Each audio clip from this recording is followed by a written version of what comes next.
Shut up, Roxas. What if I want to be hee hee ha ha? What if I want to be hee hee ha ha? Hold up, the chat is not updated. How are you guys doing? Are you guys doing awesome? There it is, chat is updated. Bum bum bum bum. Bum bum bum bum bum bum bum. Da da da da da da da da da da da da. Ah yeah yeah. How are you guys doing? Welcome, guys. The verbal assault begins. It's not real. I'm a nice guy. I'm a nice person. I'm a nice dude. How are you guys doing? My ears hurt now. I'm sorry. Have you guys been? I just got home. Great beginning of the stream. How are you guys doing, dude? Oh my god. Good. That's awesome, Roxas. Love you guys. How are you doing, Geekmaster? How are you doing, Key? How you doing, Helena? How you doing, Pecco? We switched from comedy to psychological horror at the Blue Spike episode. Kind of real. I'm doing good. That's awesome, Peter. Chilling. That's awesome, Edgy. Oh, also I saw 𝙳ዐսան was here. 𝙳ዐսան or 𝙳ዐսան. How are you doing, dude?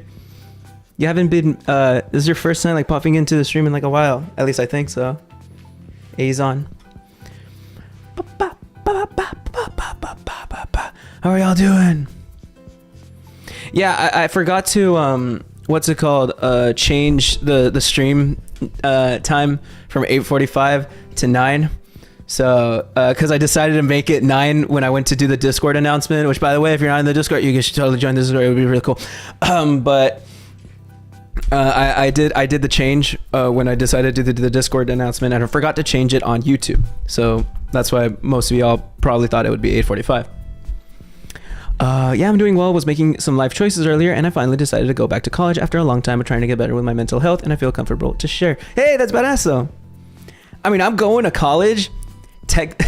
Personally, I don't want to go to college, but I mean, I'm just gonna do it because because my parents want me to, and it'll make them happy, so I don't mind.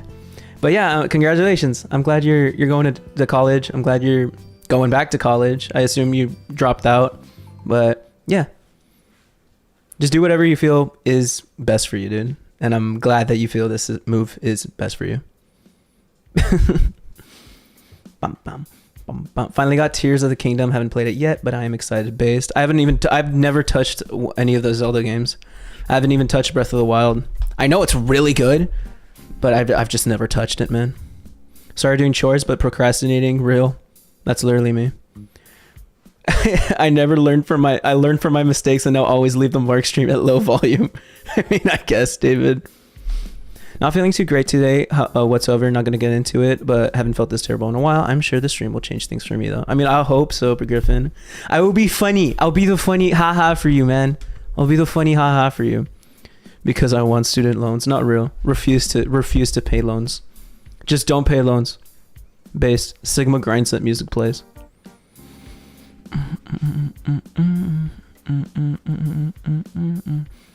I hope everything goes well, Desiree. Never went to college, just became a stay-at-home housewife / mom, but I really hope things work out. Yeah, whatever route y'all take, just hope that it's the best and work hard for it to be the best outcome for you. The usual TLDR, Chris makes another girl uncomfortable with him not getting calling people darling, like how he calls his mom. Makes another girl avoid him. Also, Chris dances alone at BronyCon. Yep, that's what we saw. I'm doing okay, having a hard time finding a forever home for the kitten I caught, though. Might have to bring it to a no-kill animal shelter. Ay. Hope for the best. Thank you, y'all. I want to be a Sigma Alpha in illustration, and I finally feel ready. Based. I'm running a journalism major, dude. I'm gonna write funny stories, dude. We are now in the short Jessica Quinn saga, which is just 58. Ay. Better late than never to be funny, I suppose. I think I almost found a job. So yeah, I'm doing nice. Hey, that's based. Hey, that's hard. Finding a job is awesome. Finding like stability in any shape, like or form, is the coolest shit. And if like a job can bring you stability, then that's awesome. So yeah, congratulations, Key, dude. Chris tries to be like Quagmire, real. Giggity. Bass key, get that bag. Bam, bam, bam. Yeah, I just I went out. I did a DoorDash. I drank a Starbucks, and that's basically been my day. Ooh, introduced a new stream schedule. A new not a stream schedule, but like an upload schedule. So starting this week, starting this Wednesday, there's gonna be Marc Live videos uploaded on Wednesdays and Sundays. So that's where we're running now. That's the Marc Live upload schedule. Wednesdays and Saturdays and Sundays for sure. And if I ever sprinkle random uploads in between, then that's the move. So just like a little announcement for that. That's the difference. And also, we're gonna try to host Saturday Discord streams. We had our first one this last week, and we basically all we did was we watched 2 movies. We watched SpongeBob and we watched House, which was a Japanese horror film released in 1977. It was a lot of fun. It was a big success. A couple of y'all showed up. It meant a lot. It was a lot of fun. So I'm hoping we're gonna have another one this Saturday. We're gonna watch My Little Pony, the second My Little Pony Equestria Girls movie, and Venom, which is a great stark contrast between the two. But we're gonna watch them back to back. It's gonna be a lot of fun. Not real. But yeah, we're gonna watch Equestria Girls 2 and Venom. I put a lot of memes. It was great. It was great, Brian. Stop. That's not real.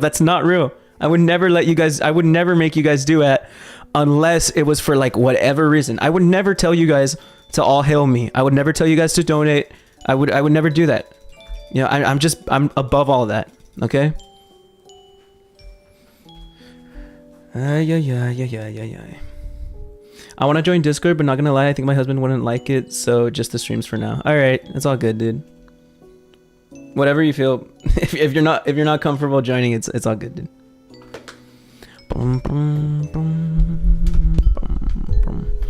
I always say put yourself above the stream, above me, unless it comes to like I would never ask you to put me above anything else. You know, you always got to put yourself first before the stream or me. That's how it is. That's how it always will be. Real. This is just stupid meme. Yeah. Okay, let me get shit like settled up. Let me move my stuff around. But yeah, and I'm thinking tomorrow's stream. What was I thinking for tomorrow? There's a game that I wanted to play. Shit. Oh, I wanted to play Yandere Simulator. I wanted to touch Yandere Simulator and see if I could stream that. I think that's what I'm gonna do. What do you guys think about that? Give me your genuine opinions on that. I want to know what your guys' genuine opinions on that shit is.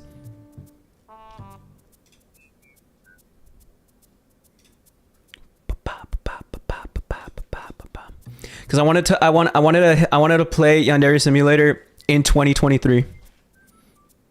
What are you guys talking about? I haven't heard of Yandere Simulator in a hot minute. Exactly, and it's still getting like updates apparently, right? So I want to play it and see like what differences and crap has happened. And I think it would go for a hard video. The developer's a piece of shit. He can barely get it together. That's real. Real ones hate Yandere Dev. Real ones know about that one the Thaf9 video that Thaf made on Yandere Dev. It's like a video essay. Well, there are multiple video essays on Yandere Dev, but I just want to play the game because I feel like that would make for a good video. So I might do that tomorrow. I'm thinking that's gonna be the move tomorrow. But for now, it is Christian time. So I guess we'll get it started up already. We're on part 58. Yo, hey, I also updated the thing. Look at it. It's me sucking on thing. Also, thank you, Lucinda, for the 20. You're awesome. But it's me sucking on microphone. Woo! Also, hi, Lilo. It's me eat microphone. I haven't changed the sound though, but I changed microphone. But I eat microphone. I changed the video, so it's no longer Walter White. Also, thank you so much, Lucinda. You're awesome. I love you so much. You're so cool. I appreciate it. But yeah, let's just jump right into it. Also, I think maybe Friday or Thursday we're gonna react to the trash taste episode. So that's like current stream schedule. We're seeing. Never heard someone so hyped to suck. What do you mean? What do you mean? It's not cringe. It's funny. I'm not cringe anymore. I've refused to believe that I am cringe. I just do funny thing. How is me sucking on mic cringe? I think it's funny. I never heard someone so hyped to suck. That's not real, dude.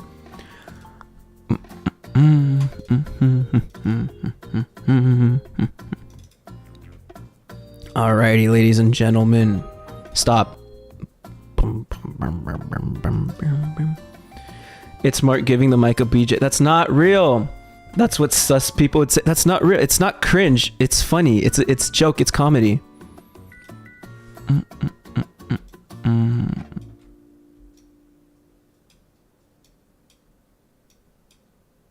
Why would you guys consider it sus? Please don't suck mic or whatever. This is a family show. I'll do whatever I... Oh! I'll do whatever I want. My stream gets you.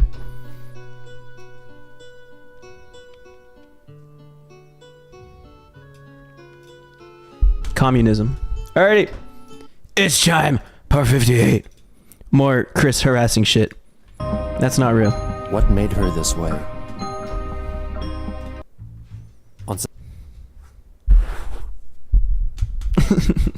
Don't do that to yourself. On September 9th, 2017, Christine revealed on Facebook a new drawing of her girlfriend, Jessica Quinn, writing that she had... Oh, that's true!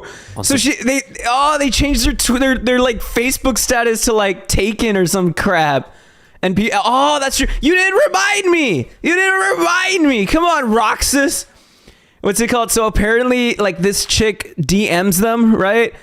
I guess Vanessa Quinn or whatever the heck her name is. 9th, Jessica Quinn. Oh, well, you did remind me. You mentioned the name, but I forgot who they were. But basically, Jessica texts, asks Chris like, "Yo, hit me up in the DMs," and Chris changes his status from single to like taken or some shit to like in a relationship or complicated. And then this weirdo like questions Jessica Quinn. Is like, "Hey, do you know about Christian? Do you know about Christian? It's kind of weird." And Jessica just replies like normally, like, "Yes, I understand it, but I think he can change," and says shit like that. So nobody knows if they're a troll, if they're just a troll, if they're just a really good troll, like a really believable person troll, or just a weirdo that actually believed in Chris could be like a good person and actually found them attractive. So that's what we're doing now. He tweeted that he wished he had a GF and one suddenly appeared. I mean, I'll do the same thing, man. 17. Christine revealed on Facebook a new drawing of Welcome her to the stream, Two Fruit Flies. Jessica Quinn, writing that she had turned out to be the woman initially named Lovely Weather, Chris's destined girlfriend, as depicted in Sonichu issue 10, noting the similarities in their drawn appearances. The next day, Chris went to Twitter to compliment My Little Pony voice actress Andrea Libman on her cute performance style after seeing the latest episode of the cartoon series. Jessica saw the tweet, which was also shared on Chris's Facebook profile, showing her surprise at Chris's comments. Chris apologized, stating that she only wanted to let Andrea know that she liked the way she said her lines and meant for the comment to stay on Twitter. Jessica wrote that it was odd how Chris wanted to tell the voice actress that she liked the sound of her voice when Jessica was waiting for Christine to get back to talking to her. Normal conversation. Normal public conversation to have. Then reminded her that Chris allegedly belonged to her, accompanying her message with a selfie of threatening aura. Chris afterwards publicly acknowledged that she belonged to Jessica and was not interested at all at pursuing anything more than platonic communications with artists which she liked. On September 11th, Christine wrote an email to controversial illusionist and self-proclaimed psychic Uri Geller, asking for his advice regarding psychic powers. "Hello Uri, guessing you might predict my email to you, close parentheses. Anyhow, I am Miss Christine Chandler in Ruckersville, Virginia, USA. Welcome to the stream, Mercury. In the psychokinesis chapter of my copy of Develop Your Psychic Skills. I have been working on my own psychic skills. I have found I do have some, and I practice most daily. I am so close to making the trading card I've been practicing with, or even my pen, levitate. If I can, I would like to seek a more expert psychic skill training. I'm a still getting out there artist and creator. Anyhow, should you help me get further on with my skills, or guide me well, I would be most grateful. Thank you. Have a great and safe day. This is where more of the Chris thinking he has powers really starts. Yes, Chris thinks he can curse people, but this is where he gets really delusional. I mean, Chris has always believed that they had powers. I mean, since like they were like in their 20s, they would always do the curse me hami hami has or whatever it's called. But now Chris is falling straight. But I assume the idea guys, like, even though Chris like already kind of believed it, I'm assuming that the idea guys, what they're gonna do is they're gonna like, what is it called? Exemplify it. And make it to like, no, for sure, this is it. No, for sure, this is how it works, and this is how you're God. Is what I'm assuming is what happens. For my Their image ace heart starts now. Curse meha. 𝙳ዐսեն⁰ responded. Hi Christine, I don't teach one-on-one or give lessons. Most of my books are free to read on my website. Quite frankly, I believe you are wasting your time. There are more productive things in life than levitating a pen. Put your energy into those. Being a motivator, a positive thinker, helping others, a bit of meditation, some spirituality, empowering others, etc, etc, etc. Much energy and love, Yuri. Sent from my iPhone. Surely Chris will respond positively and understandably. The next day, Christine responded with another email. I am not wasting my time. I have my psychic friend, Magichan Sonichu, and my own dimensional psychic links to my Quickville and beyond. I have had a lot of deja vu moments in my life. I'm not just looking for mere reputation, but I intend to do a lot more good with my psychic powers to bring peace and take down up to all of the internet haters and bullies. I need to do all these in my own control, and I did all. Probably gonna have to head to bed, but I'll definitely watch the VOD when it's uploaded, so don't forget me, y'all. It's all good. Thank you for being a part of the stream, Lucinda. We'll see you around, man. Good night, dude. Sleep well. Also ask for bullies. I need to do all these in my own control.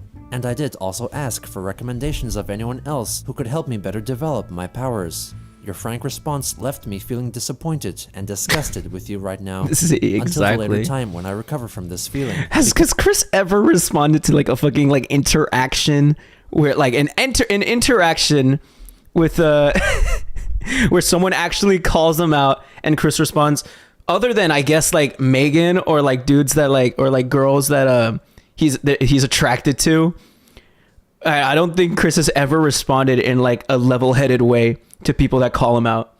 And every single time he either believes they're a troll or he believes they're disgusting. I hate him. Because I have a lot of other stresses in my life. Ugh. Good day, Yuri. Sent from my iPhone. Stay safe. This Christian fella, there's just something off about that funny little dude. Christine W. Chandler.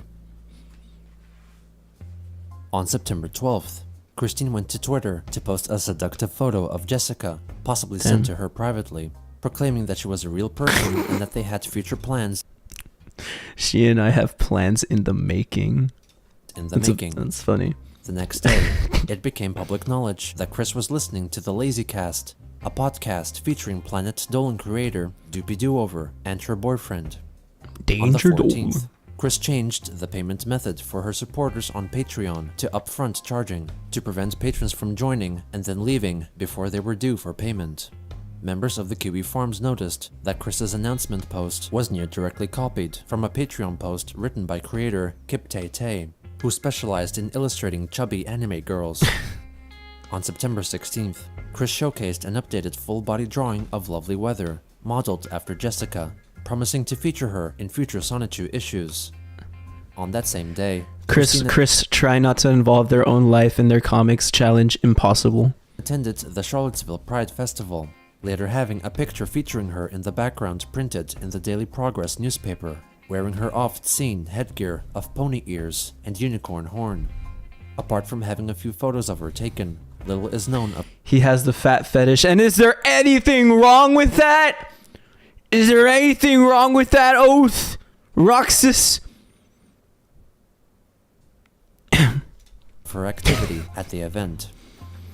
On September 17th, Christine posted on Facebook a new drawing depicting her girlfriend, Jessica Quinn, in pony form. Christening her Welcome to the stream, character, buttons and Diamond gadgets. Melody.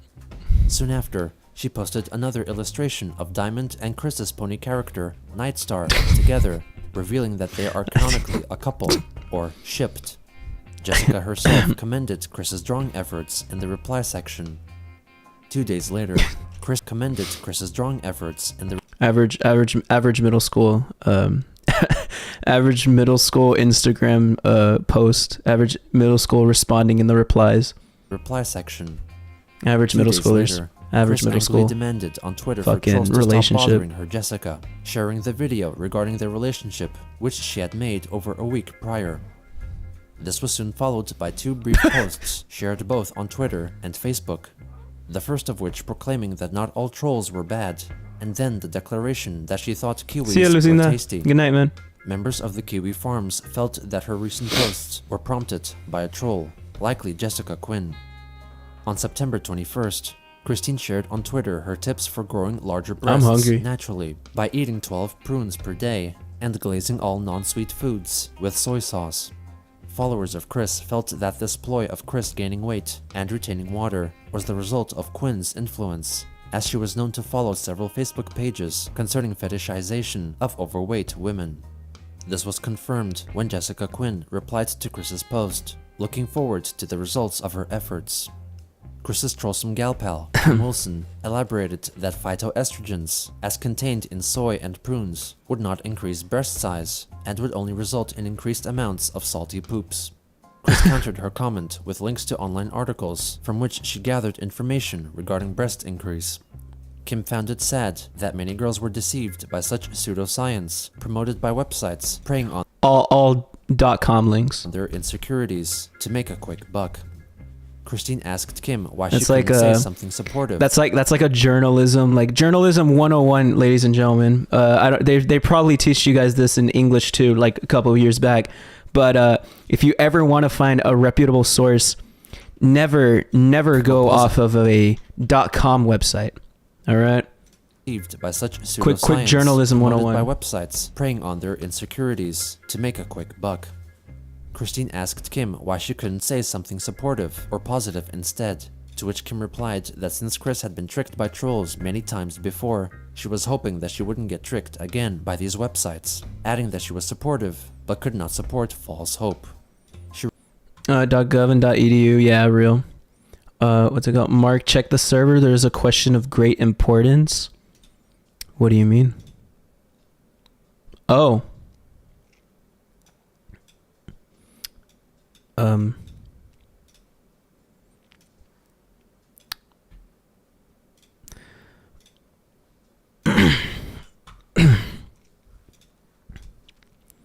She wrote that the best way to increase breast size or penis length was either surgery or change in weight. If Chris were to gain weight, some might go to her breasts, and if she lost weight, she would increase the perceived length of her penis. I find it so disgusting that people preyed on Chris's journey as supposedly a trans person to make them believe they could transition or whatever with video/money. Yeah, they're equally as harmful to Chris as Chris was on themselves. You know, like trying to do like all this pseudoscience and shit, and all this like trying to like with what is it? With the what is it called? The binaural beats, I believe, with that shit, and them genuinely believing that themselves. People, even though there was a large group of people trying to tell them like, no, don't do that. Do your own shit. Like do regular shit to like transition. Chris would still deny it, but then there was this other group of people that were like, no, keep doing it. Keep doing it. It's working. You got this. Which is why I feel there's no way that this other chick is not a troll. There's no way that Jessica Quinn is not a troll. If you're like, oh no, maybe they were just Which Kim replied that actually since Chris had really been into tricked by Chris. trolls many times before, she was hoping Why that she wouldn't can't get say tricked that? again by these websites, adding that she was supportive but could not support false hope. She wrote that the best way to increase breast size or penis length was either surgery or change in weight. If Chris were to gain weight, some might go to her breasts, and if she lost weight, she would increase the perceived length of her penis. On September 23rd, In response to a tweet, Christine posted a newer photo of her cat, Sorbet, clearly showcasing the damage to his eyes. She later clarified that the photo had been taken Christine posted a newer photo of her cat, Sorbet, clearly showcasing the damage to his eyes. She later clarified that the photo had been taken a couple of months ago and that his one cloudy eye had recovered considerably. On that same day, Chris wrote a long Facebook post featuring her review of the Christian documentary on YouTube made by Satchmo. I was afraid of watching the Christian documentary as I had thought it would hurt me with a lot of the recounting of the events I was trolled and bullied for the most part. But on the other hand, there could have been some commentary from various people talking about how they were inspired by me or something, I don't know. I felt it would be way too much for me to endure watching it, so I covered my eyes with my Turby twist. I had my earbuds plugged into my iPod. I listened to the whole thing. I cried at some of the pre-2004 topics, as they were not offensive. They reminded me of times when I was so young that I was like this or that. My tears welled into the Turby. For about everything before 2000. It's hard to imagine Chris genuinely crying over something, over anything, dude. 2004, it was positive, it was kind. And then, starting with the early days of my sweetheart search, and Megan, and Snyder, Mary Walsh. I will always fucking hate the fact that he hates Megan. That he will like always consider Megan as a troll. He was always considered Megan, Snyder, Mary Walsh, that he will consider them as the people that like destroyed him, the people that pushed him off the deep end. All three of these individuals are innocent, and all three of these individuals are people that had level-headed heads, that were level-headed, that tried to stop Chris before Chris became what Chris is now. I had a bunch of more so Mary Walsh and Megan. Snyder just didn't want this guy in his store. My God, Megan, Snyder's just based. That was cake. And then I heard the old song I sang that makes me cringe now. In tune to I Want It That Way from NSYNC, Virgin with Rage, and then the sagas with the trolls and the theoretical exes. All of that was a medium-sized slice of hell to me. So in my overall feeling of that documentary, I gave it a thumbs down on YouTube. I feel like it is about 45% hellish out of the whole hour.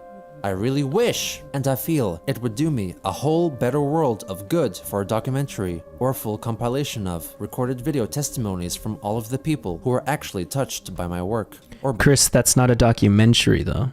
Chris just wants a tribute. Bro just wants a tribute. By my kindness and efforts and the genuine positive words to outweigh all that 4 years of hate. 07 to 11. I want that video made. You all wanted me to watch this documentary. I had emotional difficulties listening to it. It is done. There will not be any reaction video of me watching this documentary ever. Bro, just like me, Soon bro. after, she wrote an update regarding her want for an updated documentary featuring testimonies from the many people, for example those she met at BronyCon, who she had touched positively. Chris also felt that trimming down the trolling sagas to summaries and showing off more of her kindness and personality would benefit the documentary. The problem is, though, their kindness, right, would be such a small part of their life, however. Top 5 people positively influenced by Christian. Video over. Thanks for watching. That literally would be it. That would literally be the video. Chris will forever be an enigma.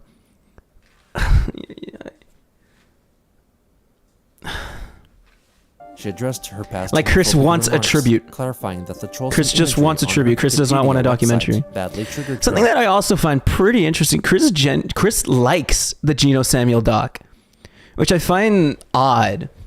I've never watched any other doc other than Geno's, like as I'm watching it, right? So I wouldn't know, like if the documentary that Chris is talking about that they reacted to, did that documentary like demean him in any way compared to Geno? You know how like Geno is like generally very neutral when speaking about Chris and speaking about the story and speaking about all these events.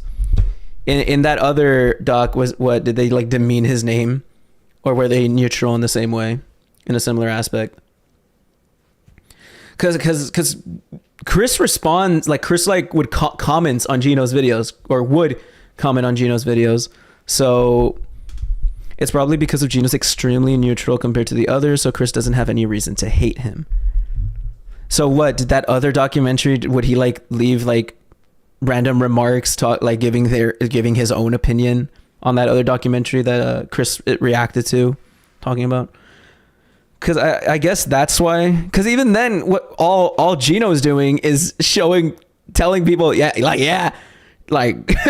Chris did this fucked up shit, basically. And I'd imagine Chris would be like, no, that's not what happened.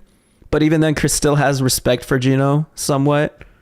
I don't know. It's interesting. But she became tolerant of gay men by then, as long as behind closed door content was not pushed onto her. On September 26th, never watched the other doc on Chris, so can't say. She had liked from creators No Whacking and Doopy Do-Over, both of whom had her blocked, which would have prevented her from seeing their Twitter activity. This meant that she was using another account, bypassing their block. However, Kiwi Farms users noticed that upon checking the activity on her other known account, Nightstar2891, they found that the account's like history did not match the screenshots Chris posted, which meant that she was likely using yet another Twitter account, most probably Twice Parlicious, which some followers had previously suspected of being Christine. She gave her name on the site as Kurt Varnson, a name near identical to a pseudonym used by Jerry Seinfeld in the TV show Seinfeld. Trolls are fucking crazy.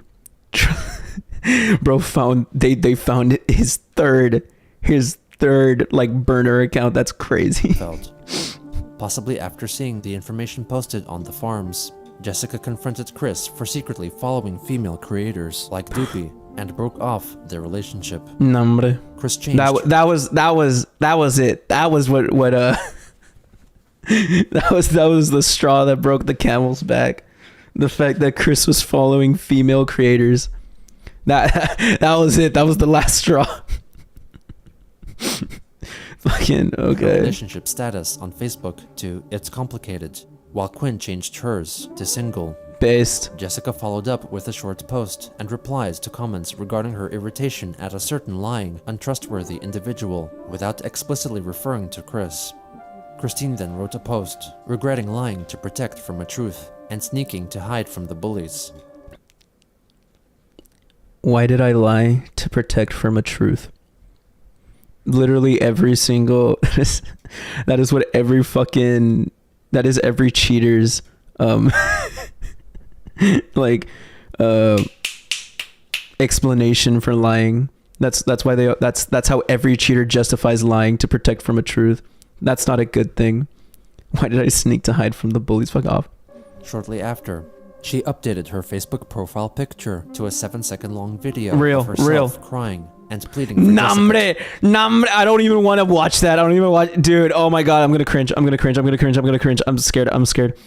Yet again, Chris does something to shoot himself in the foot with no effect by the trolls. That's basically been this whole saga, though.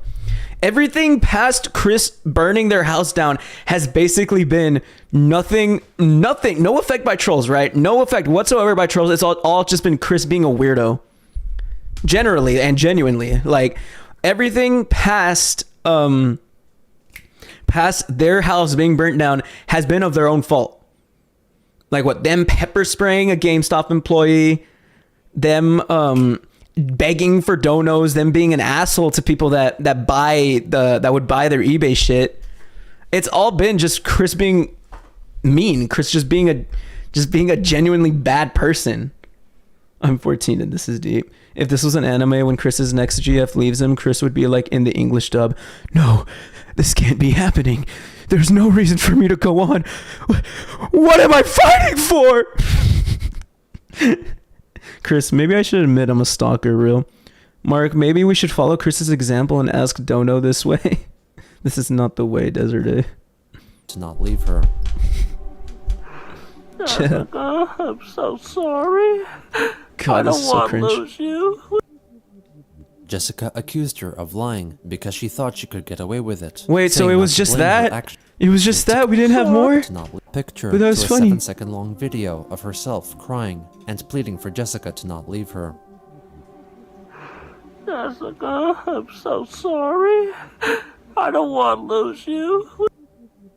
Jessica accused her of lying because she thought she could get away with it, That's so sad, saying guys. not to blame her actions on the bullies, and attached a photo of herself scowling. Okay, so Jessica's just cringe as well. They were perfect for each other. Jessica like attaches like photos of her emotions to her statements and shit. I mean, that's funny. I mean, ironically, if used ironically, I find that absolutely hilarious. I should do that.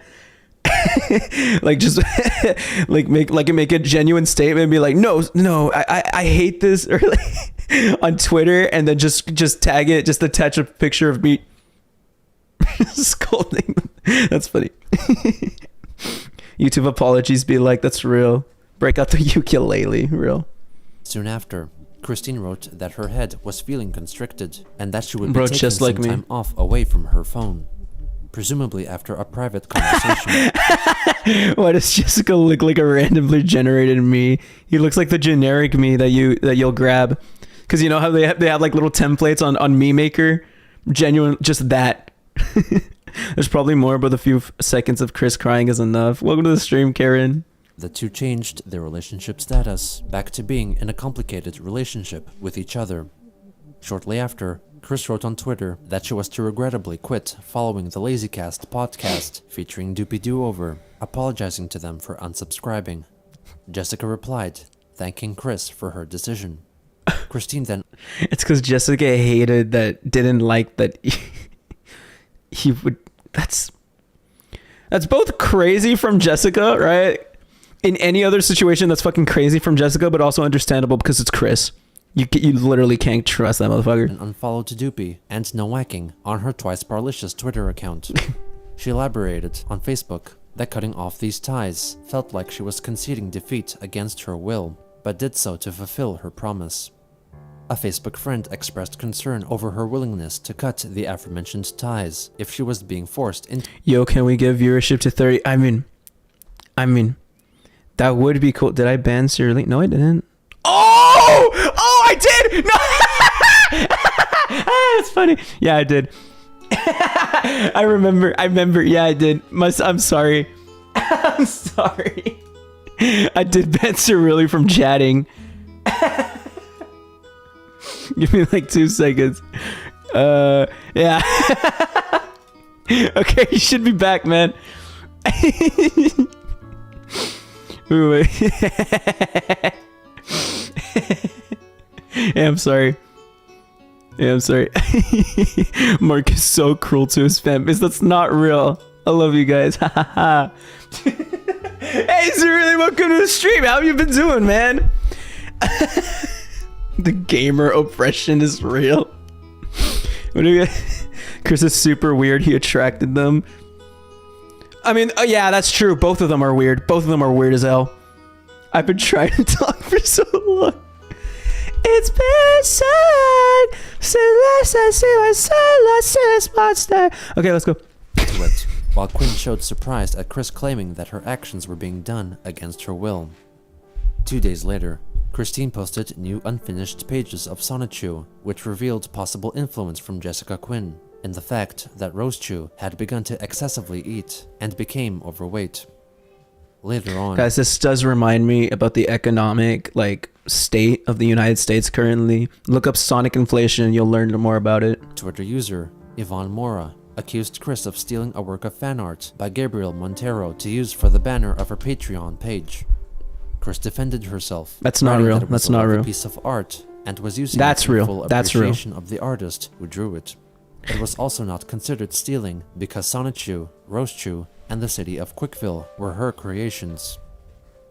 On October 3rd, Chris launched a new store on the merchandise creation site Redbubble, selling items branded with photographs of Chris before her transition. I need that. Which included I need that skirt or that selling dress items branded of just with photographs Chris's of face on Chris it. before her transition, which included skirts or framed photographs, priced I'm not up to showing you. $80.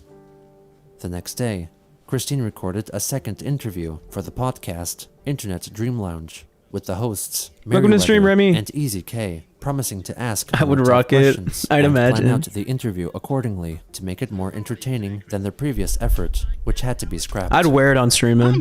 Doing quite fine. We already did this interview already. Just want to re-record it because the last one was quite boring.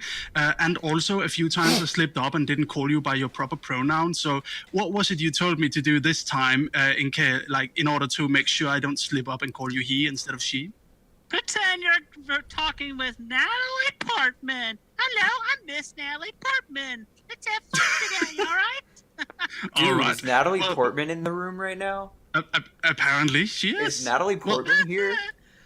Anyway, W Riz, They the briefly charisma is discussed off the villains fucking of the charts. Sunsets universe and the politics of Quickville before moving on to the big I'm recording this on the Discord. That skirt is getting worn. Find the red bubble Chris Chan skirt dress thing. Just wear it, man. babysitter. I mean, who if I allegedly find it kickstarted like Chris's from a descent reseller, that'd be into funny. autism. I'll wear it. Fuck early it. back in your timeline, like the farthest back you can remember, there was an event which shaped you as a person. It was when your childhood babysitter, who I believe she's called Miss Roach, and she locked you in your room because you were interrupting her phone call. Now, I asked you this question in a private chat between you and I, but I would like to ask you Man, again. I said this before. Chris was a cute kid, man. Chris was an adorable child, man. And they just became this abomination of a human. I hate it, man. So you can elaborate on it in our interview. Would you ever consider putting Miss Roach into your comic as a villain? Very unlikely, because I have very little information or recollection about her past or current appearance, much less her first name. So that would be a big no. Okay. Damn. Very well. Because a lot that's kind of like the ground zero of everything Christian, of everything Christery, as it's called. Do you know that term, Christery? Yeah, that's okay. Yeah, that's good. Yeah. All right, that's good. You like that? Chris approves of the Yeah. fucking Yeah. term. All right. Wonderful. That's huge. Chris, let's play a game of Fuck, Marry, Kill. All right. It's kind of a party game, so I guess you haven't really had a chance Average to play it. It's podcast not something segment. you do in high school. I will mention 3 people, and here's the rules: you have to fuck one, you have to marry one, and you have to kill one. Okay. So, I can't just fuck all of them. Oh my god. Okay, that's a good question. This is good. okay, This is good meme. let's Good start meme. out with Barack Obama, Hillary Clinton, and Donald J. Guys, let's guess, ladies and gentlemen. He's gonna marry Hillary Clinton. He's gonna fuck Obama, right? He's gonna kill Donald J. Trump. He's gonna do it. He's gonna kill Donald Trump. He's gonna fuck Barack Obama, and he's gonna marry Hillary Clinton. I've got it in the bag. If I get it right, I deserve like $5. Trump. Oh, that's an obvious one. What? I'd have sex with Hillary Clinton. You're gonna marry Obama? Let's see. Oh, well, let me swap that. I'd marry Hillary Clinton. Yeah! Okay, I'll I'll flame with play Barack. with Barack Obama, and I would kill Donald Trump. These are words that came from his mouth. That's funny. Yeah, you don't like Trump very much, do you? Yes, I do not. I'm huge on it, man. I had watched the political debates before the election, all 3 of them, and I could see from a mile away that he was an obvious I'm too excited about this. narcissist. I got it Or right. The psychological Oh, Chris calling another person a narcissist. That's huge. No, that's huge. psychologists have coined the phrase. He is a malignant narcissist, and his actions since Foreshadowing what? He's gonna fuck Obama? He's gonna have sex with Barack later in the doc. I haven't gotten to that part of the doc yet, so chill, fruit fly, chill. he came into office, I've definitely reflected all that. I see. All right. Well, let's not get too into politics. Do we have anything else? All right. Just a brief moment. Chris, what's your biggest regret? Megan, Biggest regret. getting into the internet, Yeah, albeit Sonic seemingly minor. putting that Sonic I have to say my biggest regret was when one of my theoretical exes Oh, the cake told fart. me that she Stupid. was fascinated with cake farts. So the cake And I fart paid meme. $11 for this beautiful chocolate cake from Walmart that I had actually cut and eat a piece out of beforehand. And well, Imagine in a timeline where in 2016 Chris got into conservative podcast. Imagine my guy Christian getting on a podcast with Steven Crowder. Imagine Christian on the Steven Crowder show. Now that is something that I need to see. That is something that I would if there was a paywall to watch that, I would pay it. I would pay it up. On the Christian subreddit, someone posted Chris through the ages, from birth to modern time, going from baby to kid, Chris having the same shape as classic, gradually getting bigger to modern times. Bro. Hey, welcome to the stream, Vian. Marc Cherry, Mark Chew. All right. I mean, technically, Chris was on Tucker Carlson, really? Like for an interview, or did Tucker Carlson just bring him up? That's funny. I sat bare ass on the cake. And after that, it was made not edible, and then I end up having Chris is a more straight trash Alex Jones. that remaining cake that I sat on. Jeez. I mean, Well, that's I'm Average sorry to hear conversation that. with Chris. It seems sorry like about the cake, man. Other than that, I just want to ask Chris, you are obviously more and more aware these days that you do have a sort of ironic kind of infamy around you and your comic. Why do you think Chill. people kind of are so fascinated by specifically you? I'm not really sure, but I'd like to think among which I actually was a victim of a whole bunch of internet trolls and cyberboys, the real actual bad people, and that I stood against them the best as I was able to. And while I was down and out for a while, I definitely made a rebound and came back around. They continued to discuss topics largely covered during their first attempt, such as her history with trolls, comic developments, and prospect of jobs.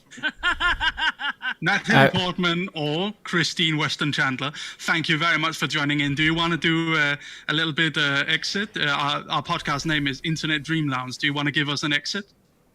Yes, this has been the Internet Dream Lounge, and you have been listening to Miss Christine Weston Chandler. And easy going. Y'all have a great and safe day. Stay safe, well, love, freedom, and peace. Damn. Christine, you just doxed me. Average Chris just casually doxing people without fucking knowing it. Chris was Also on October 4th, Chris is the only person to get on someone's own show and dox them on their show. That is hilarious.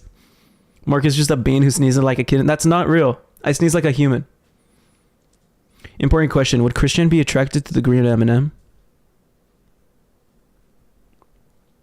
I mean, if he had normal attractions, I'd say he would. Christine created a new account on the site Kiwi Farms, using the username Legendary Christorian, and announced via a lengthy post that Chris she came not to gather doxing respectful challenge, questions speedrun directly at her 80%, from literally forum members, impossible. and planned to answer them in video form. She aimed to come back once per week to take on any new questions, and allowed her responses to be shared in the possible development of a better video documentary or series of her characters. Later that day, she live-streamed her responses to 40 questions on YouTube. First off, yes, that was me on the aforementioned Kiwi Farms. Oof, shit, I sorry. made the one post. I shall never make another post again on that web forum, but I felt need to establish that I am to face the trolls, good and bad, because we're all still individual people. And very importantly, I do this because this is like eventually happening, been waiting to happen. I face my demons of the past that have been lingering on to me for so many years. I have not been able to since I was naive, either in regular, even with regular or superpowers. I still need to address these concerns individually, and then we can move forward, and thus allowing me to ultimately find true peace of mind and solace between me. Mark, show us what are in those folders. I've got nothing. I'm hiding nothing. Why would I be hiding anything? Okay. I just turned away from a minute and you're already discussing your attraction to M&Ms. I literally just brought up green M&M for like 2 seconds and you guys are on a whole little rant debating between who is better, green or brown M&M. That's not real. I have nothing. I have nothing to hide. I am not watching porn on my second monitor. Me and my sweetheart, and of which she has definitely voiced concerns against me doing this, but this is something that just was going to eventually be done anyway. So to you, my sweetie, while your comments between our back and forth earlier today, they did sting me quite a bit, but I do this for us, my love. Believe you me, my heart, my soul is in the right place. Okay, so without further ado, we'll answer some questions. Oh, the Chris Q&A! Two the Christian questions, Q&A! were proposed to me off of Twitter. One of which, if there was anything you could change in your future message that you had made on your 25th birthday, what would it be? Initially, I would definitely remove the stay straight and swap that with find yourself for who you are. Chris is so fucking progressive. I respect him. Whether you be straight, I respect Chris gay, so much. lesbian, bisexual, Don't clip trans, that. That's not real. whatever. You are you. You are an individual. You should love, accept, and appreciate yourself. Well, I'll answer this one. It's over my head, over my knowledge. But have you ever thought about applying for Section 8 housing? No. As far as I'm concerned, I'll take that under consideration. But at the moment, at this present time, I am not looking to move out just yet. Eventually I may, but that is still years later. I can't say for certain right now. Thought about making medallions again. That is in the process. As me and my associates, we're working on expanding our businesses. Expanding our businesses. Whatnot. We just opened the Red Bubble store just yesterday. We'll eventually find somebody who can make the medallions on my behalf, and those will be well to go. Okay, yes, this is a very Chris is a valid businessman. question. You gotta I respect believe him. that Quickville, Equestrian, and other such places exist in different dimensions? Yes! Yes! I believe very much. Is this where it begins? Is this where it begins? Or is this just exemplifying it even more? In the different dimensions. And I have access.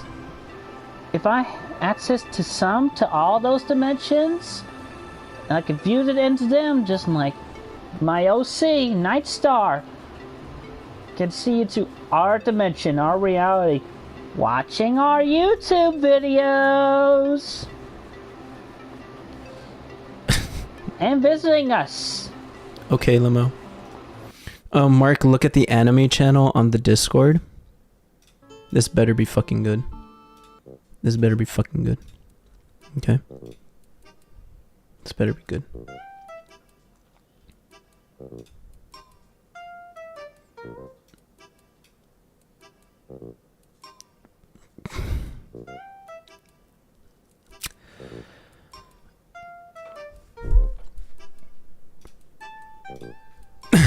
Visiting other dimensions. Doctor Who does it all the The time. PlayStation streaming music is going to drive me insane. I He's love the it. doctor. I think He's it's the a bop. doctor. Yes, he's the doctor. Doctor Who? Yes, He's the doctor. I'm the doc. Who's the doc? Yes, he's the doctor. Jumping gigawatts. If it's CP, don't show. Do you think people just send child porn in my Discord server? Roxas, dude. Do you think I just allow that? That's an insult to me. That's a fucking insult to me. You think I just allow that in my server? Chill, dude. Moving on. Although possibility of children after my full transformation into being prove a it full to. woman. Do I have to prove it to you? Do you guys need me to prove that I don't house CP in my Discord server? You want to know how I could prove that? You want to know how I could prove that? Like, I could prove that to you if you join the Discord server, Roxas. If you guys join the Discord server, just saying that it would be proven. Okay? I think Roxas wants a large order of cheese pizza from the server. Just saying. If you guys, to prove it to you guys, to prove that I don't have CP on my Discord server, which is linked in the description, you guys would have to go and find out yourselves. I have heard it's successful. I can eventually bear my own child, but I'll just The next time I need a rant, play the PlayStation music, I'll fucking download it. I'll do that. That's funny. take that That's a up good idea. to future events when that can actually happen. As of at this moment, that's still debatable. And I'm not going to fret too much over that right now. You fucking know it. That's all the questions. So now, Good move. with this task, I've taken a first step towards facing my demons of my past. Oh boy. And once again, I want to reiterate, do not contact any of my friends, any of my family, or any of my associates, and including and especially my sweetheart. Jessica Quinn? I will not answer any more questions. Why does he still well, bring up aside his from that, sweetheart? I think I'm good for this time, so until next video I record or the next question I answer, everybody, Chris has friends, real. Also, welcome to the stream, Crusader Fred. Yeah, real. Do not harass anyone. Well, by friends, he means the people he follows on Twitter and the people that the reply Andy that he is to people on Twitter. So that's basically what he's talking about. The people that he reply Andy's on Twitter. Any of my friends, as if he had. I do. He's a bit fruity though. Well, I'm not caught up on all the streams, but I finally have a chance to catch a Marc live, so I'm happy to be here. Yo, welcome to the stream, Sith Dreamer. Hey, I did see that you left a comment earlier today. So I haven't been able to like go through it, but I did see that you left a comment. So I'm glad that you were able to make it. So welcome to the stream, Sith. Hope you have a good time. y'all have a great, safe day. Peace. Thank you for your kindness and your respect and listening. Peace. Hit us with it. I need to write like a fucking note. 32 viewers. This is actually peak. I think we're peaking today. So I'm really happy. I'm in a silly goofy mood today. But I need to write a note. You guys need to remind me next stream I'm gonna start it with the PlayStation 4 music. Okay? PS4 music for stream.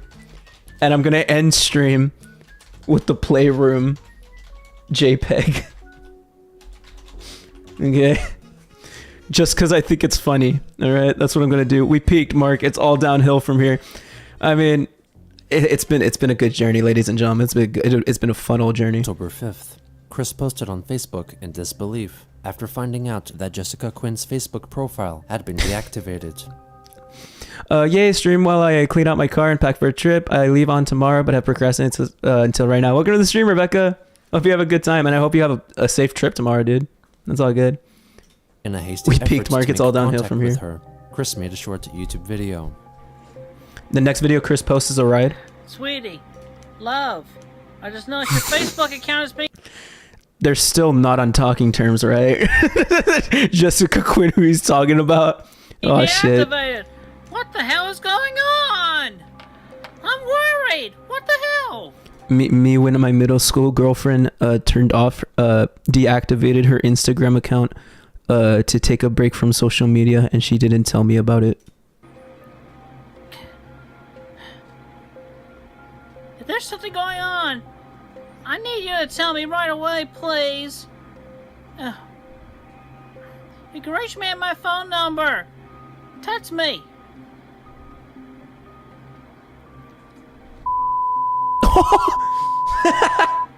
that should be normal for Chris. That should be that shouldn't really surprise me, man. Middle school and Instagram are two words that shouldn't go together. I had Instagram in middle school. Okay, guys, let's be real. When was the first? When did you get your first social media? That's not. No. Don't agree. No. We're having a discussion right here. When was the first time y'all got your first social media? Whether it be Instagram, Twitter, whatever the hell. Quick discussion, because I'm normal. I got Instagram when I was in 6th grade. In 2015, I think. 2008, 2009. I never used social media. I think I had mine when I was 20 in 2016. I was 11 and I regret it so bad. See, you're worse than me.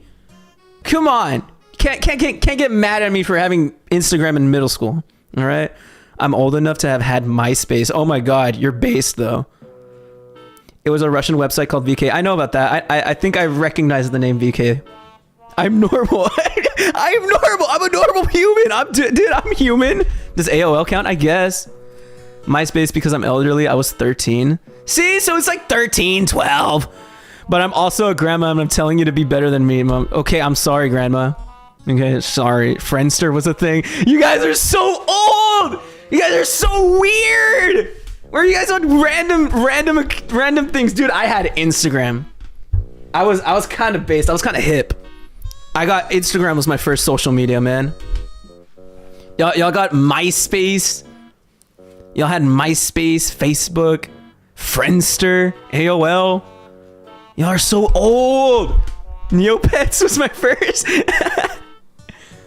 2009, I was 19. Oh, yo, you're based. Namre. That's how it should be, to be honest. Also, welcome to the stream, Nchess. How are you doing? Christery is a timeless pastime. I had Google Plus. Oh my God. Okay, I think Google Plus might actually be mine as well. Does Club Penguin count? No, not really. Club Penguin's a game, but it could be used as it could be used as a social media. I'm talking about like mainstream social media, right? Like I'm talking about like Instagram, Snapchat, Facebook, Friendster, I guess, AOL. Marc, do not check art. I'll keep to your advice, man. Oh my God. But yeah, I had Instagram like when I was like 13, 6th grade. No, I wasn't I was not 13 in 6th, 12, I guess, 6th grade. So yeah, that's when I got Instagram. That was my first social media. What's going on, sweetie? What the hell? Me, bro's literally me. Jessica sent message to her. So he ends the photo on the pog. He ends the video on surprised Pikachu face, dude. Actual surprised Pikachu.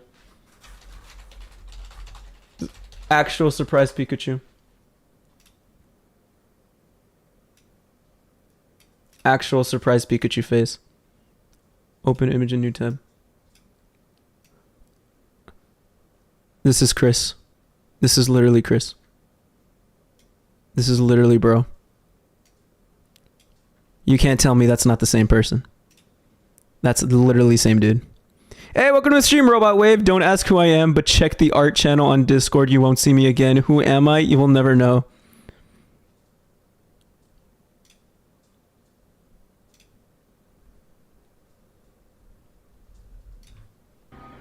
Jessica soon messaged her, telling her that the trolls hacked her true Facebook account because Chris had interacted with them on the farms, in spite of her warnings. She called for an end to their relationship because her involvement with the trolls and cyberbullies would badly affect her personal and professional reputation. Christine then posted a screenshot of their last conversation on Facebook. Oh wow. Yeah. No, women love when you do this shit. Women love when you do this shit. If you ever get into an argument with your girlfriend, if you ever get into an argument with someone, just make sure to post your most recent conversation with them on your public social media. I know I know people will tell you not to do it, but it works. They come back running better than they come back. That's not a good way to say it. This is a very stupid bit. Bye to Jessica, and telling either Jessica or the trolls that they would have the rest of their life to think about it. She then wrote that she had been backstabbed by people she had decided to forgive, referring to the trolls. You literally fucking posted a conversation, a private conversation publicly, dude. It replies. Chris's trolsome gal pal, Kim Wilson, wrote that she was sorry that Jessica had stabbed. Oh, are you guys literally discussing the fact that I just timed out Robot Wave for being like, don't check the Discord channel, don't check the art channel. You guys cannot discuss this behind my back. Come on, guys. Stabbed Christine in the back. Chris doesn't know what private means, Mark. It was Mark. the trolls I that guess. stabbed her in the back by hacking into Quinn's account. Kim asked how did they do that, to which Chris replied by calling her an unsupportive friend, as well as a drunk, high aqua teen addict with her sweetheart. Chris further added that Kim was high, shitted up, and stuck up her ass in comments and replies. Kim Wilson did not understand why Chris was so angry with her, with Chris later telling the trolls that Kim could tell them who was the magical man who appeared in a YouTube video with Chris in 2010, because Chris could not remember his name. Not long after, Christine posted another video on YouTube. I'm very upset right now. I opened myself up to a damn bunch of internet. I mean, you gotta respect Chris's consistency, at least with this shit. I mean, I will always love Chris going to the camera and dude. Also, I have shorts, okay? Okay, it shows, okay. So, I will always love Chris going to the camera and just going. Like, that is awesome. That will always make me that. I will always love those aspects of Chris videos whenever Chris goes to the camera and does this shit, like clenches their fist and then says peace to the camera. That's my favorite shit. Trolls! You damn I'm tall. figs! I'm 6'4". What the fuck? You hacked into her account! You hacked into her Facebook, you goddamn miserable, lifeless cretins! Just destroyed your relationship! You... All I wanted to know was my peace of mind and happiness. I thought y'all wanted that from me too. Now, obviously, I was suffocating. I was so fucking. I was so. I don't know, that is so fucking funny. I was suffocating. That's funny. Oh, you really blew it this time. So he's mad that did people hack into Jessica's account? Is that the meme? Is that why he's sad? Is that why he's having a silly little breakdown? Somebody hacked into Jessica's account or what? Is that the meme? Who's the royalty of furniture? The Sofa King. Why would Chris bring in the Sofa King into this situation? Why would Chris bring royalty into this situation? The Sofa King does not deserve to come to this. What the fuck did I come back to? I just left to make dinner for my dad. No, Jessica left him because of trolls and stuff, apparently. Then why was he mentioning that someone hacked? Because he said that somebody hacked into someone's account. After. You hacked into her account. You hacked into her Facebook account. Why does he say that, though? Though Jessica was never real, so well, that's what's up for debate. I personally feel like Jessica isn't real. I personally feel like Jessica was a troll. That's just illusion. So that's just what Chris trying to believe that it's the troll's fault. Why Jessica grew a level-headed head and decided, you know what, you're a little weird. I'm gonna leave. That's it. Christian tears taste nice. Okay. I guess. Damn miserable, lifeless cretins! Just destroying the relationship! You... All I wanted now was my peace of mind and happiness! I thought y'all wanted that for me too! Nah. Chris thought we wanted Chris thought the trolls wanted him to have peace of mind and happiness. Did Chris genuinely believe that? Why he screamed because he not have girlfriend anymore, and now he's sad because he does not have girlfriend. Happiness! Chris just like me though. Wanted that for me too. Now, obviously, I was suffocating wrong. You Suffocating. really blew it this time.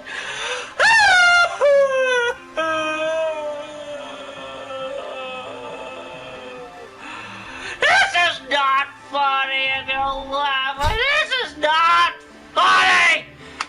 It's sad. I just can't. Like, bro, have these mental breakdowns like by yourself. Okay? Like, I don't know why do you have to go live? And you know what? It gets me kind of sad. It gets me kind of mad, you know? Cuz like 53 people are watching this right now. You know? We've got 33. Okay. He's got more viewers than me that are watching his breakdown, you know? That's so I just can't comprehend like your first thought, right? You're mad, you're angry about this shit is to go live and fuel the trolls by yelling into a camera. All you're hurting, right, is yourself, your mother who has to hear this shit, and your cats, your pets that are just like, what are we watching? Like what's happening to my owner? Like that is just so stupid. I don't know how else to say that. Start having live breakdowns, Mark. Fast track to success. No! That's just I'm not just gonna do that's not content. Okay? That just means you gotta record yourself breaking. I love that both of you guys had that same thought process. You know what? I'll go live like sometime this week, and I'll just like go live for like 5 minutes and just scream into the microphone and just like scream into the camera, and then I'll just end it. It could be content. Okay. Also, where are you? I sent funny edit of this. Well, we'll watch it after this. We'll watch it after this clip is done. These Griffin. Q&A's done and over with, and moreover, you all are just ultimately, really, crazily, you are. So a normal Mark stream. That's not real. My streams are good. I think I have good streams, right, guys? I mean, you guys tune in to watch sometimes. Are so super fucked up. Damn. Cursed. No! No, he cursed us! No! Good. Bye. It goes awkwardly looks for controller. Kristen posted a photo of her mother, Barbara, coming to... I fucking thought that was the Silent Hill song. Dude, I'm actually like I think I actually have PTSD. I thought that was the song that shows up in Silent Hill 2 when Maria like fucking dies.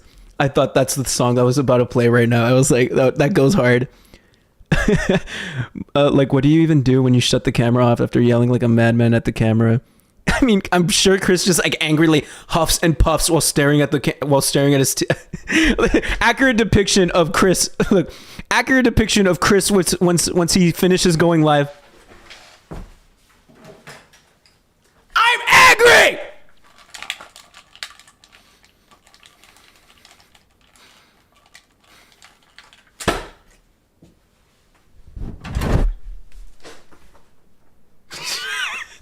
Plays with his fucking toys.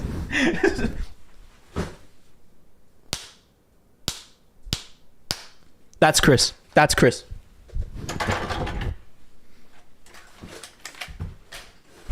That's real. to console her with a tissue on Facebook, accompanied by Barbara's personalized message to Jessica. Things can be fixed, but broken hearts suffer. Of course. Of course.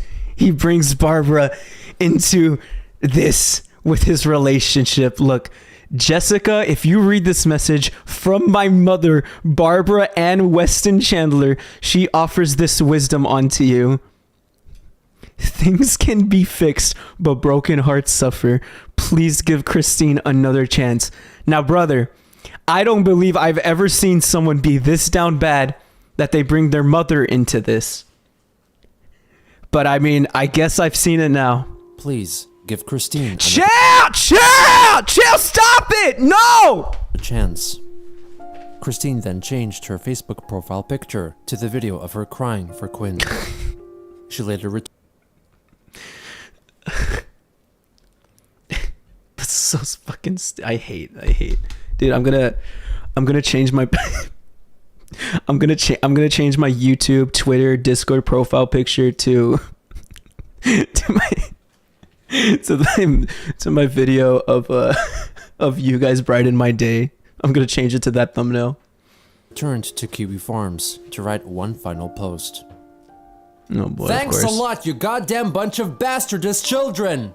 Her life is ruined, and it was my fault for trying to make peace with you lot. I really wish I never created this new account and tried to reach out. Good fucking bye. Damn, Chris had On enough. October 6th, she wrote on Facebook angrily that she was the infamous centerfold that every stalker followed, who nobody wanted to be around because of her bloody fans, sharing the music video for the song Centerfold by artist J. Giles Band. She soon after added that she was experiencing celebrity infamy discrimination. This It's 5 a.m. here, so I'm gonna head out of bed. I'll catch everyone on the Discord tomorrow. Enjoy the stream, everyone. Good luck, Mark. I'll see you around. Thank you for being a part of the stream, Mercury. You're awesome, dude. I thought Chris said he won't say anything to them anymore. He's a liar. I don't know if you caught up to it yet, but he's kind of a liar and he's kind of a hypocrite. Just kind of. What an ego. I mean, yeah. Show us more of your figurines, please. I have a Pops collection, and it's basically just a bunch of like shit that I like. So it's basically just a bunch of sports. I think basically just a bunch of sports and like My Hero Academia shit. I also have Hamilton Pops. So yeah, that's basically all I have. This was soon followed by Y'all are so nice. Thank you for saying goodnight to Mercury. Y'all are great. Show them? Okay. I'll derail stream for like 2 seconds just to show them. All right. All right, here we go.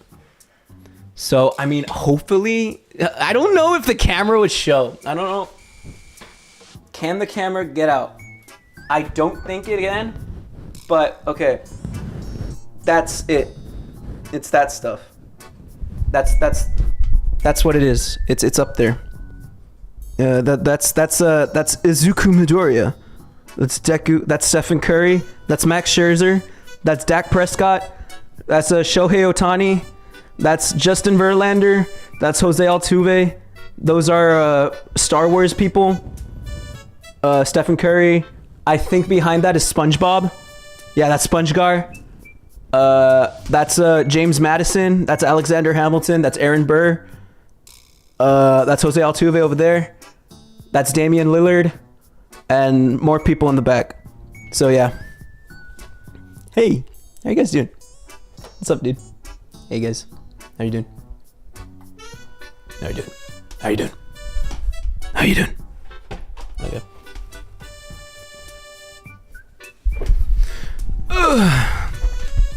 Mark, are you a sports fan? No, I fucking hate sports. All right. Stream time. Attempt by Jessica Quinn to apologize and reconnect. She soon after added that she was experiencing celebrity infamy discrimination. This was soon followed by an apparent attempt by Jessica Quinn to apologize and reconnect. It was soon uncovered that this was not the same account which had been deactivated and likely the attempt God, why did of a troll I had my music still playing? I'm an idiot. I'm sorry. experiencing celebrity infamy discrimination. This was soon followed by an apparent attempt by Jessica Quinn to apologize and reconnect. It was soon uncovered that this was not the same account which had been deactivated, and likely the attempt of a troll. Quinn I'm so herself sorry, returned Chris. to I'll leave take a you comment back. for Chris, apologizing for the madness, and confirmed that the previous message was the troll attempt. She confessed that she was still open to Chris as a friend, and would leave her Facebook account open only for Chris to message her if she wanted, with all of her post and comment history deleted. Doopy Do-Over then returned to the QE forums to leave a few comments on the thread regarding the fake Jessica interaction after becoming upset by the relationship situation. Chris also returned to the forums to read through the thread and leave likes and ratings on Doopy's posts. Afterwards, Chris resumed watching Doopy Do-Over on YouTube and also the LazyCast podcast, which featured her. Not gonna lie, I don't like sports either. I'm a hermit of a gamer. I like sports. I think sports are cool. I mean, it's based whatever opinion you like. I like sport. I can like sports, and I'm a gamer. Chris believes himself as a celebrity. Says the ego is strong. I mean, real. I mean, what Chris's problem has always been that they believe themselves above everyone else, and they believe that that Sonic will make them a celebrity. That's always been Chris's problem. That's always been the difficulty with Chris. It's always been just like, oh, Sonic is going to become a celebrity. Sonic is going to make me a celebrity. Sonic is going to make me what I am now, or what I will be. Sonic is going to make me into a celebrity. I'm the shit. And that's always been Chris's thing. And like Chris becoming infamous because of Sonic and because of him being the character that he is, he doesn't realize that it's infamy.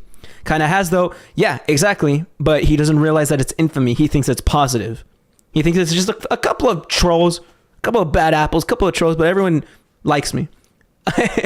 like even when he would do like his stupid like Q&A shit on like the quickie, I think, he would respond to the good comments that were actually asking for like, that were actually praising him, and would actually like be like, oh no, I actually really like Sonic Shoe. He would respond to them like with all the ego in the world, like, oh yeah, no, I know, my talent is amazing. But would respond to the trolls like trying his best to like disarm them, like with all the context in the world. I hate him. Like he would never appreciate the people that actually try to appreciate him. Bro, I got an ad on a live stream. I'll give you another. Good night, guys. Catch you guys on Discord. I'll see you around, Geekmaster. Thank you for being part of the stream. You're great. Love you, man.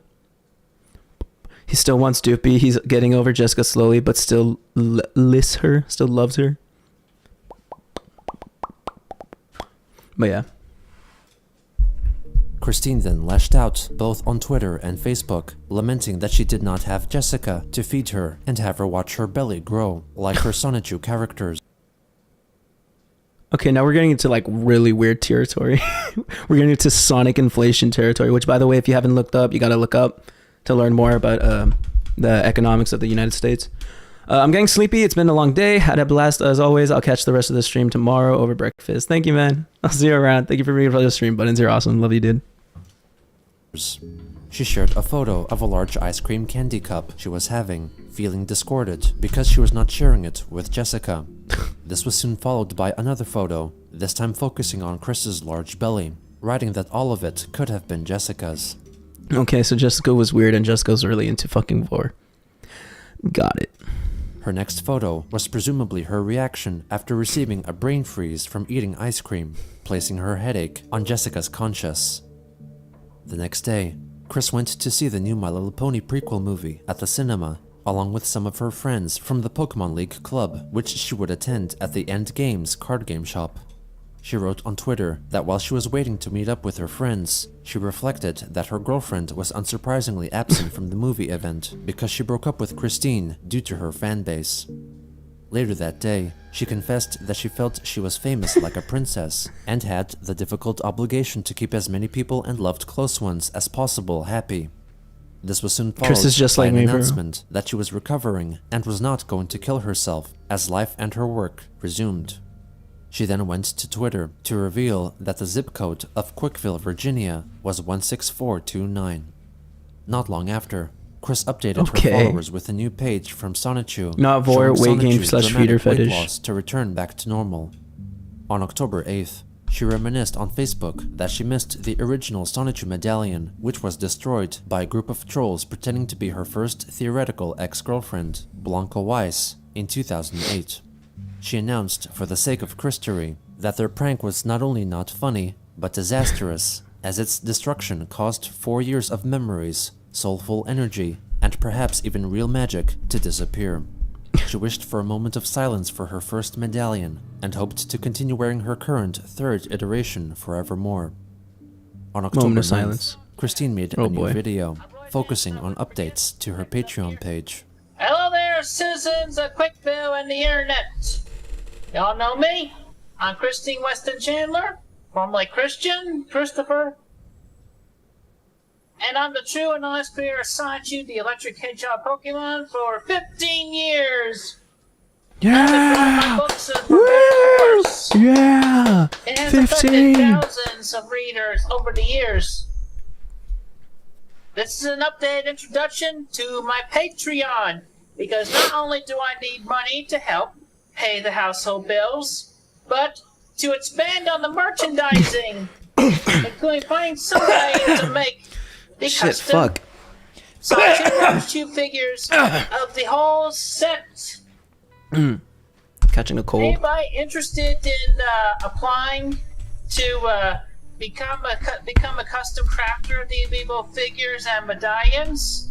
They may submit their applications to my associate, where I'll put that communication email address in below this video upon uploading.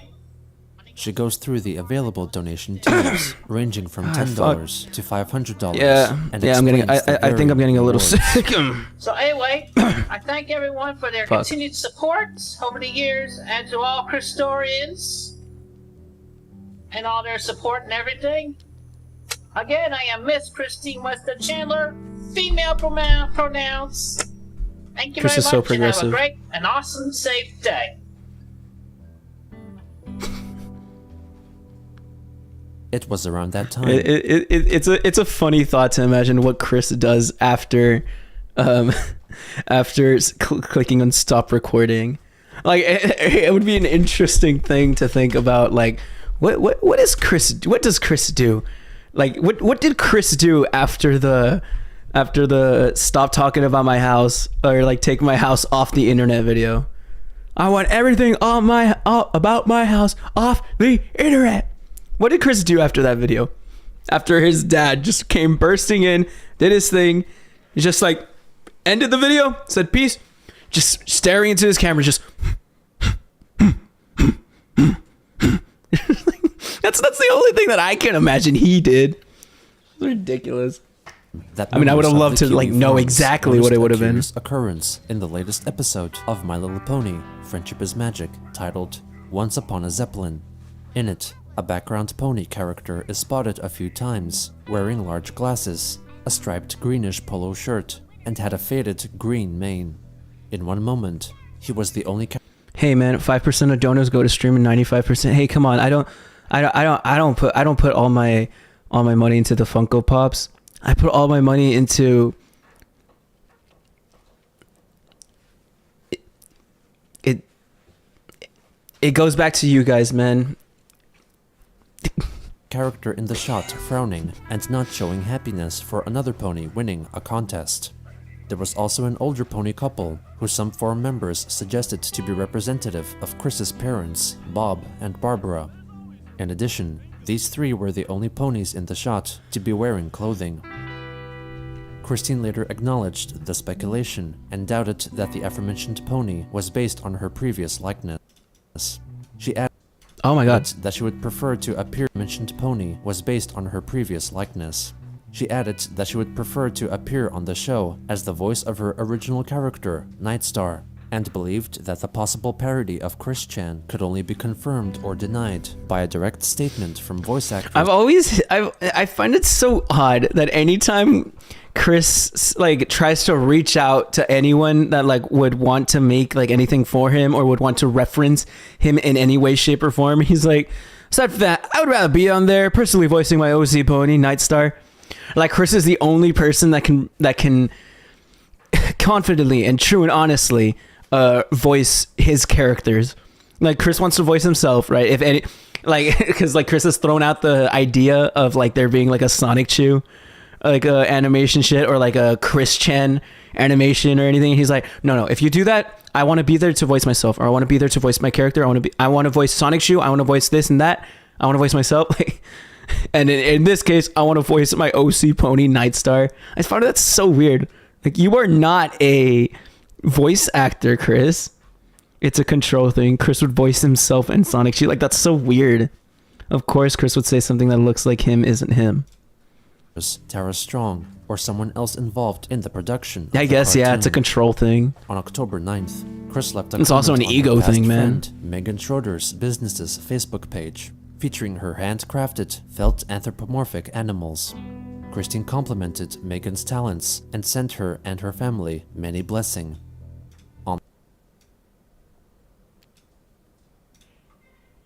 What? Why? Just why? I just don't understand. It's the business. It's her job. On October 9th, It's censored, right? But it's her job. Chris left a comment on her past friend, Megan Schroeder's business's Facebook page, featuring her handcrafted, felt anthropomorphic animals. Christine complimented Just Megan's wow. talents and sent her and her No, family yeah, everything is cute. Everything is adorable. What I'm talking about is Chris finding it and commenting on it, saying this. I just wanted to tell you, I like your craft, and you have become a lot more talented over the years. Many blessings to you and your family. It has been a decade or so since Chris last spoke to this woman. Wow. The comments are at least defending her. Of course, I would be so concerned if there were comments not defending her. If there were comments actually condoning this shit. Leave Megan alone, you sick fuck. You did enough to harm her. many blessings. That is On the 10th, disgusting, dude. Chris wrote a lengthy post after watching a YouTube video from My Little Pony commentator, Dr. Wolf, which focused on fanfiction. She remembered how appalled and disgruntled she felt after discovering the Asperchu comic series, created by the troll Alec Benson Leary, due to the lack of love and respect for the Sonichu characters and story which had inspired it.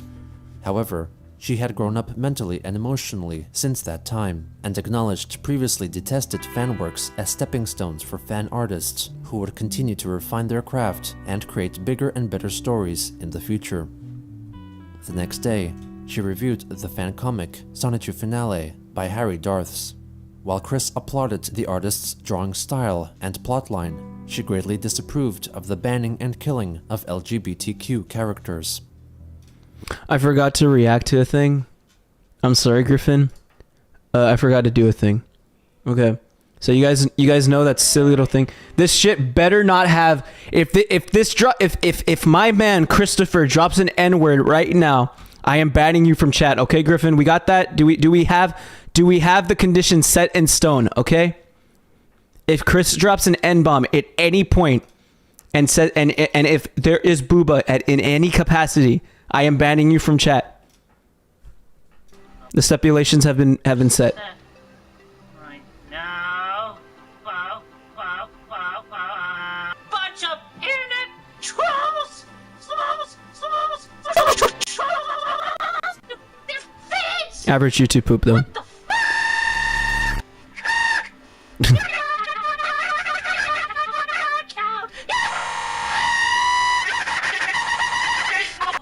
Worthless cretins!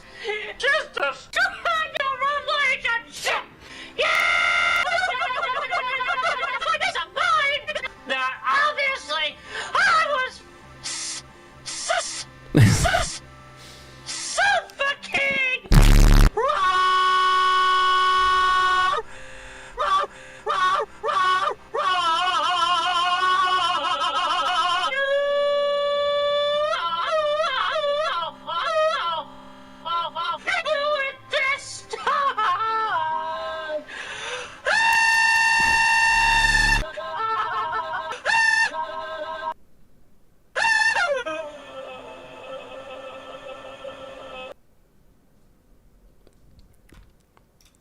You're off the leash because the sus comment was funny. But other than that, not. Other than that, I'm disappointed. Later that day, she requested that she wanted the artists of the various fan works of 𝙳ዐΣεν⁰યુ to print physical copies of the comics and then send them to her, including Alec Benson Leary, to whom Chris apologized for reacting the way she did in response to his 𝙳ዐΣεν⁰યુ comics. On October 12th, Christine commended the fan comic Rose True's Story by notable Kiwi Farms user Tricky, sharing a page from the comic. At a later point, she recreated the depicted scene from the comic in the form of a series of photos featuring Lego Pokemon and her customized 𝙳ዐΣεν⁰યુ amiibo figurines. Also on October 12th, Chris wrote that she was feeling melancholy and was missing a certain her, like Chris just like me for real. Chris just like me. Chris just like me. Chris just like me on twitter.com @GSMarkYT. Jessica Quinn.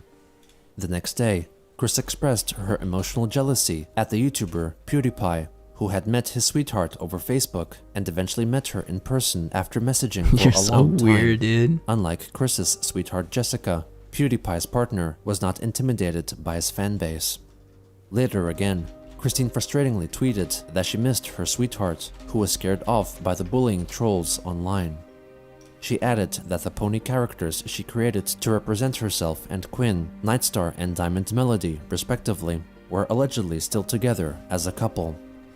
On October 15th, Chris confessed once again on Facebook that she missed Jessica and called her trolls uncouth cads because they scared Quinn off by either hacking into or reporting her Facebook account. Over Twitter, Christine defended Jessica's legitimacy and demanded trolls to stop pretending to be her in private conversations or badmouthing her. Get you a guy that will defend you on on Twitter threads endlessly.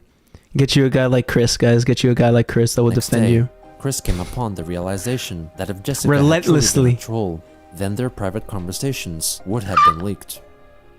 Though heartbroken by her breakup with Jessica Quinn, Christine sought comfort in the possibility, however unlikely, that the nature of their relationship was genuine. This created a feeling of success, a belief that Chris did, in fact, have and lost a true sweetheart, giving her the strength to start again and keep moving forward, producing more merchandise and exploring new stories, new characters, and new ideas. This was so #deep.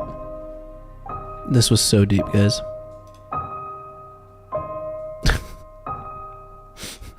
Chris and Jessica may not be together, but Bella and I are. Have you verified that Bella is a real woman, Griffin? I'm saying this from brother to brother. You know, bro to bro. Have you verified that Bella is a real woman? Okay? I ask this from bro to bro. I ask this genuinely. Okay? Because, I mean, if you haven't, I don't know what to say to you, man. Yes, I have verified. Has she verified that you are a real dude? One of Griffin's hypothetical girlfriends. I haven't had a PS4 live meltdown at least. She's real in my head. Guys, we now roast Griffin.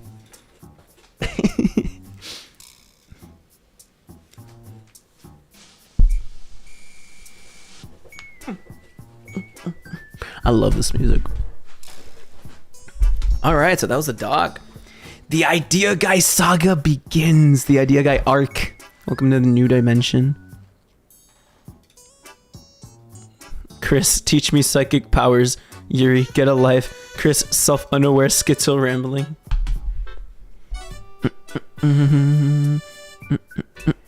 Seeing Christian having a meltdown on camera over a lost sweetheart wearing his medallion doing the Cursey Hamiha felt almost nostalgic at this point. Yeah. Out of everything over the past 20 years, his biggest regret is ruining an $11 cake. This can't be reality. We all must have converged into Chris's dark, twisted fantasies. Mark, will you open a Discord server when you can? What? We have a Discord server. It's in the link in the description. It's called Mark Hub. I have a video about it. You should join it. We do? Yeah, we do. We have a it's in the link in the description. Yeah, I'm sure. Yeah. It'll be so cool if Mark opens a Discord server. The Discord server is what it's here. Mark, I'm curious. See, like Lilo posts the gender swap edits on it. Play the video just to be. I mean, let me find it. You know, I'd have to.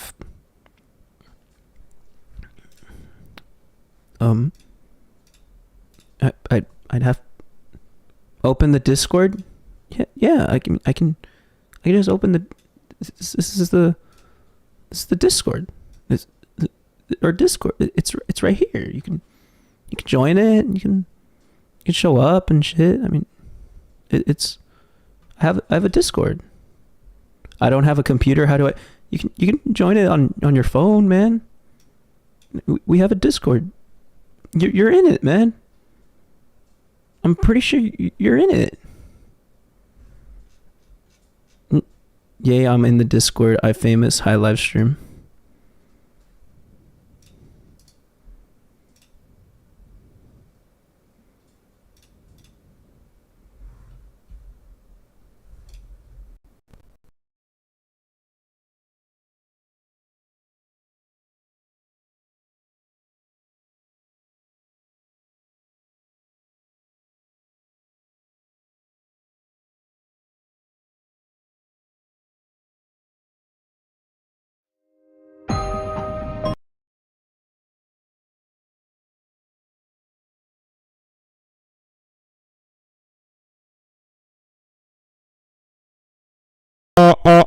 Okay, we're back. Episode 59. What made her this way? What is the attraction? I'm eating hot What dogs keeps while us watching this, fascinated? based. This is the story of Christian. Oh, Christian.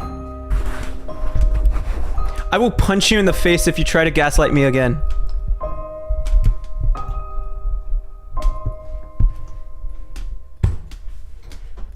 "18 episodes to being up to date.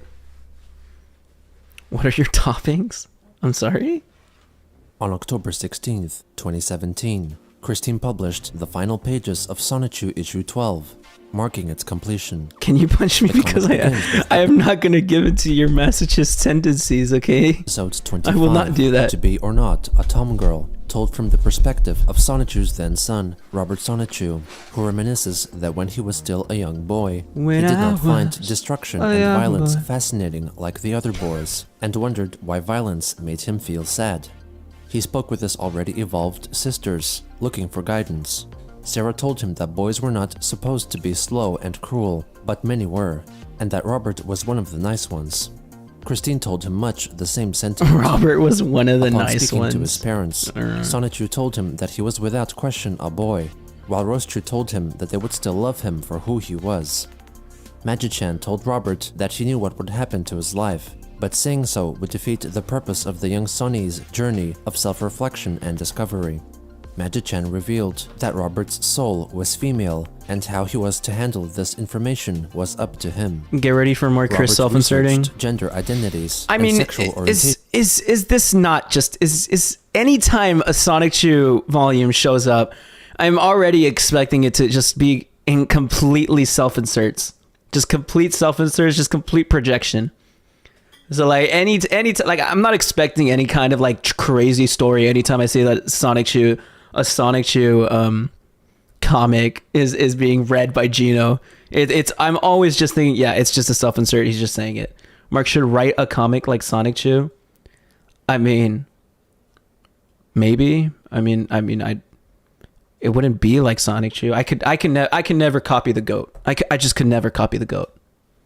Online and wrote a report on the topic, for which the teacher gave her an A+.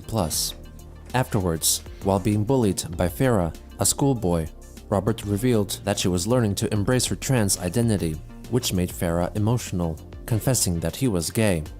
Robert said that she was a lesbian and that they were both part of the SLGBTQ community, and Farah told her that he had a so-called bro dude, 𝙳ዐսենⅰ, whom he loved. The two reconciled and went their separate ways. Later that day, Robert confessed to her two sisters that she decided to be full woman, just like the mayor of Quickville, Christian Weston Chandler. Sarah and Christine hugged her in love and support as she suddenly evolved into her final form. The three then became embarrassed as Roberta spontaneously ejaculated. Sometime later, Chris is just like me, Roberta bro. meets with Magi-chan up Roberta in is the just tower like me, high bro. above the police department. Magi-chan gives her a gift from the future, a CD filled with binaural beats designed to transform her body from male to female after consistent listening at night for This at is- least this 2 is weeks just Chris. without any need for surgery, but nevertheless would have the process expedited with periodic boosts of Magi-chan's psychic I will also force. grab a knife and After 4 weeks, Roberta develops double D-cup breasts, and after a further 2 more weeks, her penis shrinks and her vagina sprouts out. After a few months, Magi-chan examines her body with that is a sentence. Her penis shrinks and her vagina sprouts out. That is a sentence. This character is 12. Holy shit, you're right, dude. Nah, that's not. Oh my god, that's not X-ray good. vision That's that very confirms far that from she has like become a not fully from like functioning good. female, requesting to return to him the binaural beats CD while still taking the doctor-prescribed medication until she would be told to stop. Roberta receives a Life Achievement trophy in the style of an achievement achieved in a PlayStation game. She goes on to reflect on her relationship experiences over the years, recounting her dates with her classmate, Vulva Pie, an original character created by the troll 𝙳ዐασεν⁰ playing the part of Chris's online girlfriend, Jackie. In the comic, Jackie is the mother of Vulva, and after ending her relationship with Chris and leaking private information, she leaves Quickville, taking her daughter with her, and thus ending Roberta's short Base relationship Rebecca. with Vulva Pie. A few years later, she meets Mimi, a green rose chew, at Quickville Shopping Center, and after a lengthy conversation, start dating, and continue to hang out casually. Oh boy. Finally, Roberta reflects on a more recent accomplishment.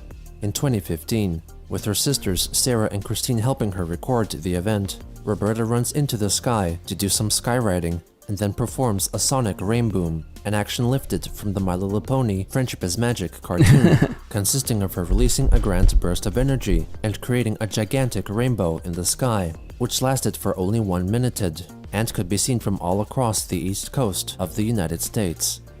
Chris is incapable of writing an actual story. No, Chris is incapable of writing an original story. Basically, everything Chris writes is like from other people, like completely. It's all from other sources. Chris is incapable of like creating something from their own head, basically. And I hate it. Again, Chris giving his child characters breasts makes me disturbed as hell. Yeah. In her closing statement, she states that she is loved by her family and friends and encourages her readers to love themselves for who they are. The next episode features a prologue set in the middle of a fight scene between Christian 𝙳ዐασεν⁰ and the 𝙳ዐασεν⁰ form of Reldnek, as Christian monologues about love and hate.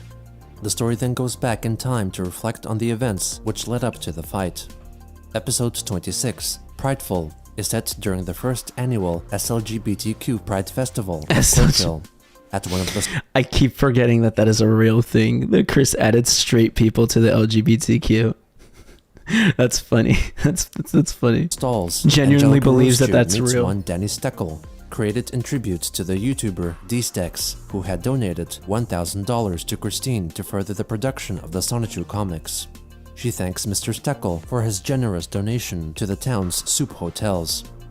Meanwhile, in the park, Christine, her twin sister Crystal, and other main characters are having a picnic. I'm gonna come out to my family as straight. In Chris's mind, right? It would be like you coming out to your mom and dad as like, Mom, I'm sorry to say this, but I'm an ally. Like, the fuck? Like, okay, cool. like bruh. and chatting on the grass. Gradually, more and more main characters appear and join them. Heather Iglesias, the nanny, brings over Christine's self-conceived 𝙳ዐασεν⁰ children, Russell and Cynthia, and they briefly embrace. Next, more characters enter the scene, including Patty, Bionic, and Megaji.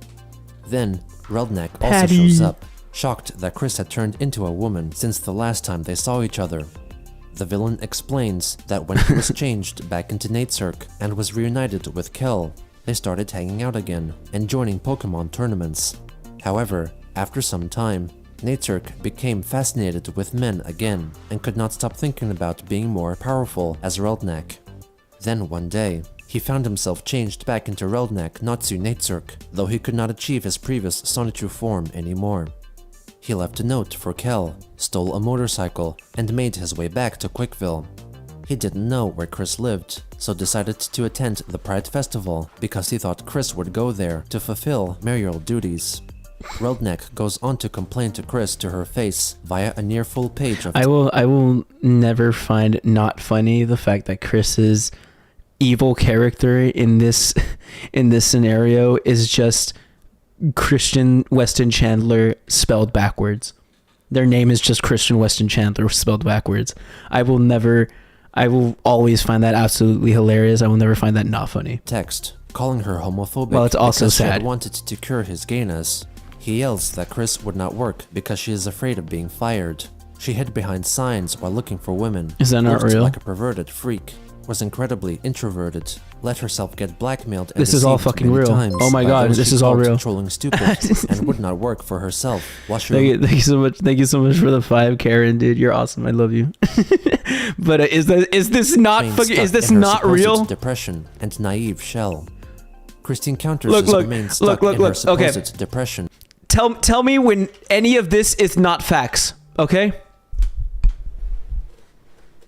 Tell me to. I will pause when this is no longer facts. Via a near full page of text, calling her homophobic because she had wanted to cure his gayness. He yells that Chris would not work because she is afraid of being fired. She hid behind signs while looking for women, looked like a perverted freak, was incredibly introverted, let herself get blackmailed and deceived many times by those she called trolling stupid, and would not work for herself while she remained stuck in her supposed depression and naive shell. Christine All counters his real. arguments in a similarly constructed page of text, annotating that this was in reference to Chris and 𝙳ዐnek being mirror opposites of each other. She admits that she used to be naive and depressed for a long time, but has matured mentally and emotionally since then. She notifies him that she became more accepting, kind, and understanding ever since she came out as a lesbian trans woman, and that she is very needed at home. Christine apologizes for forcing 𝙳ዐnek into becoming something he was not. He accepts her apology and commences to feel neutral towards her. He then leaves the group amicably to eat a relish dog with mayonnaise, when suddenly he seemingly enters a pocket dimension and disappears from sight. Magi-chan appears to tell the group that 𝙳ዐnek's aura had vanished and suspected their arch-nemesis Count Graduan pulled him into a void to re-enlist him for his services, and predicts that an attack would soon fall upon everyone attending the festival. In the void, I just found this neat little video called "You Can't Escape Sonic." I really appreciate the art in it. Shame it is on this weird website called XV Videos or something. I don't even know what that is. Is that real? And if it is, why do you know about it?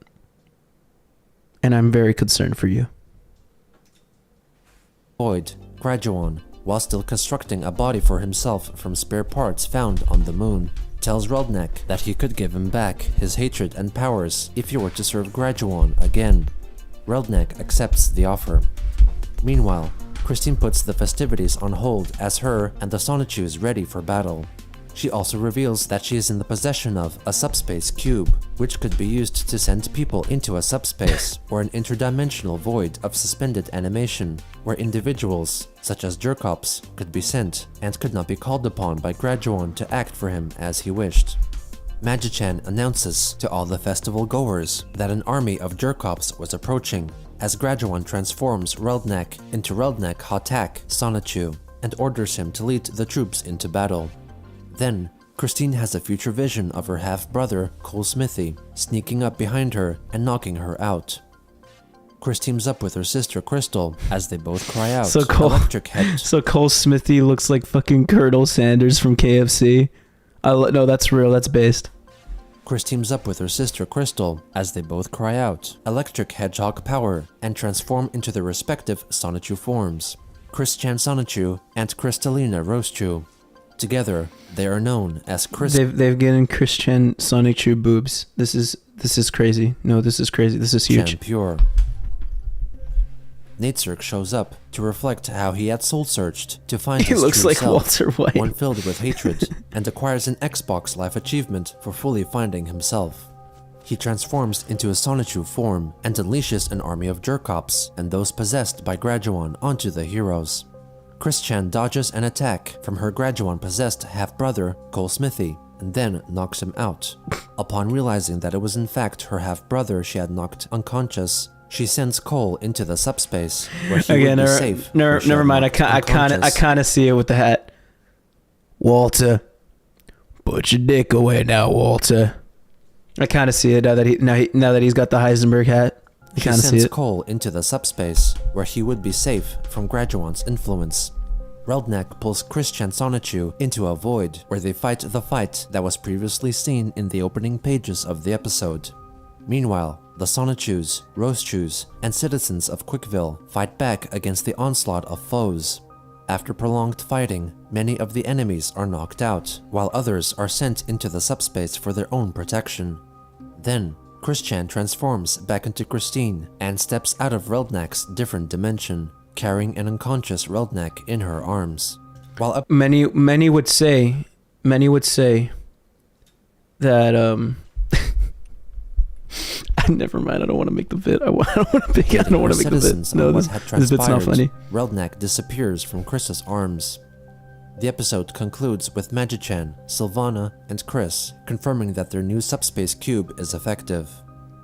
As a bonus, the next 2 pages reflect on Chris's real-life transformation into womanhood. I'm not gonna do that. She shows that when he started wearing skirts in 2010, his father was vehemently against it, while his mother was hesitant. Yo, based. These are the that is Barb, and that is supposed to be fucking Bob. I feel better wearing skirts. Christian, you are not a girl. Go put your cans back on. And then just Barb, just confused. I mean, valid response. For his passing, Bob told Chris that he accepted him for who he was, and told Barbara that he loved her. Chris's mother grew more accepting of his changes through the years, up to and including 2014, when Chris formally made the transition into a lesbian trans woman. She recalls that in her past life, she was a lesbian who had attended the Woodstock Music Festival in 1969. During her transition, Christine acknowledged that she had been naive and homophobic in the past, but had since changed and had become more accepting and now feels more positive, confident, and happy with herself. Also nice. Guys, I have a question before we get any farther. This is not a weird question, okay? This is not a weird question. This is a very normal question. This is a normal question that people ask people. What time zones are you guys from? Whoever has the best time zone wins. Whoever has the most time zoned, it wins. EST. We're in the same one, based.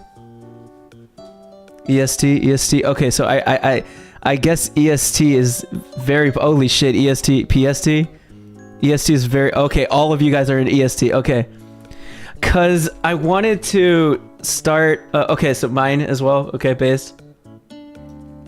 PST, okay, cause I wanted to start posting my EST, all of you, so many of you guys are from the Eastern side, but it's because I wanted to start posting my announcements with like my time, EST, and I guess like with the most popular times. I wanted to like get like a range of like the 3 most popular times. Moscow time, I wouldn't know what that is. Whichever one Chile is in, I don't know. Central Daylight Time, so mine as well. That would be CDT. Okay, so I think for the announcements in the future, I will start putting CDT, EST, and PST. So that's what I will be doing for like the next, like anytime I do like stream announcements, anytime I do any sort of announcement, I will start just putting CDT, EST, and PST. So that's what I will do. I'm so progressive. I'm so accessible, guys. You're welcome. Accessibility king I am. Okay, we go. Thank you guys. You guys are awesome. Story. I will still be confused as heck. Okay, I'm sorry, The Key. clip show is a continuation of the conclusion of issue 11. where Sonichu and Sylvana, theoretically playing the part of Sonic the Hedgehog, discuss past events. Thank Sonichu you goes guys, on you guys to are talk awesome. about his and Rosechu's wedding in 2007, which features an event that was inspired by a moment from a Sonichu fan comic by John Crayon. Despite several nervous episodes, I was about to ask. I was like, why is this suddenly better art? Like, why is this suddenly better art? And it was like, oh, it's a fan comic. Like that explains it. Sonichu fan comic by John Crayon. Booty. Despite several nervous episodes and misunderstandings, Sonichu and Rosechu get married. Sonichu then moves on to discuss a later event, which starts with Rosechu, who after shopping at the mall, falls down a flight of stairs and is not able to get up. Damn. At Franklin Chandler Hospital, it is revealed that she had broken both of her legs and is to stay at the hospital for 2 weeks. During Yes, I this love you time, too for that, she by the way. enjoys a lot of food from the downstairs cafeteria, and by the time she has to go home, Rosechu discovers that she had put on some weight. On the first night back home, Sonichu and his children cook up a large feast, which Rosechu uncontrollably gorges down, and develops a large pot belly so instantly. weird. While she goes upstairs for a shower, Sonichu gives Roberta money to buy a pizza for herself and her sister. It's so clearly just fetish art, and I hate it. It's so weird. I can't believe Chris just doesn't recognize it. I guess that Chris recognizes it, but just doesn't give a shit.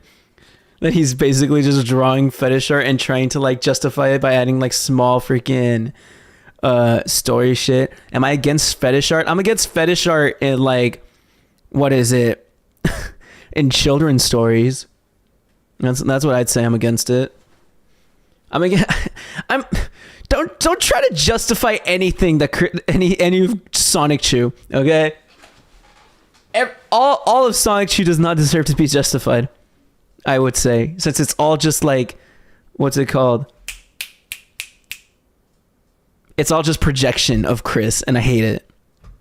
Sisters, while he goes up to have a serious talk with his wife. While squeezing, It's like people find fucking Chris doesn't want to admit he's got some taste. That's not real. It's like iCarly with the feet. That's weird. iCarly with Dan Schneider and the feet. That's weird. Anything Dan Schneider feet that's weird. Okay? This fat children's comic. That's weird. I think we can agree on that. We can agree on that, okay? Since I'm not re-caught up yet, has Robert Chew shown up yet? I think so. Robert Chew being the child, right? Boom, boom, boom. This kind of reminds me of the fetish art of Buttercup in the new Powerpuff Girls of her getting super fat. I don't remember that. Holy shit. Everyone in the Discord server, post your feet for our Lord. That's not real. That's actually not real. into her pajamas. Rosechu states that she feels great after her stay at the hospital and does not apparently notice that she had gained weight. Sonichu adds that while he was waiting for Rosechu, Roberta offered him two slices of their large supreme pizza with spinach Robert Chu is a little later, which was very good and filling. So he pokes belly. Oh really? Rosechu Robert Chu is Chris drawing Bob as a Sonic Chu? Oh, I didn't know that. Who's the child? Wasn't the child's name also Robert Chu? Or Robert something? Wasn't like Sonic Chu and what's it called? Amy's or Rose Chu, sorry. Child also Robert something? Or am I just stupid and having a fucking brain fart? No,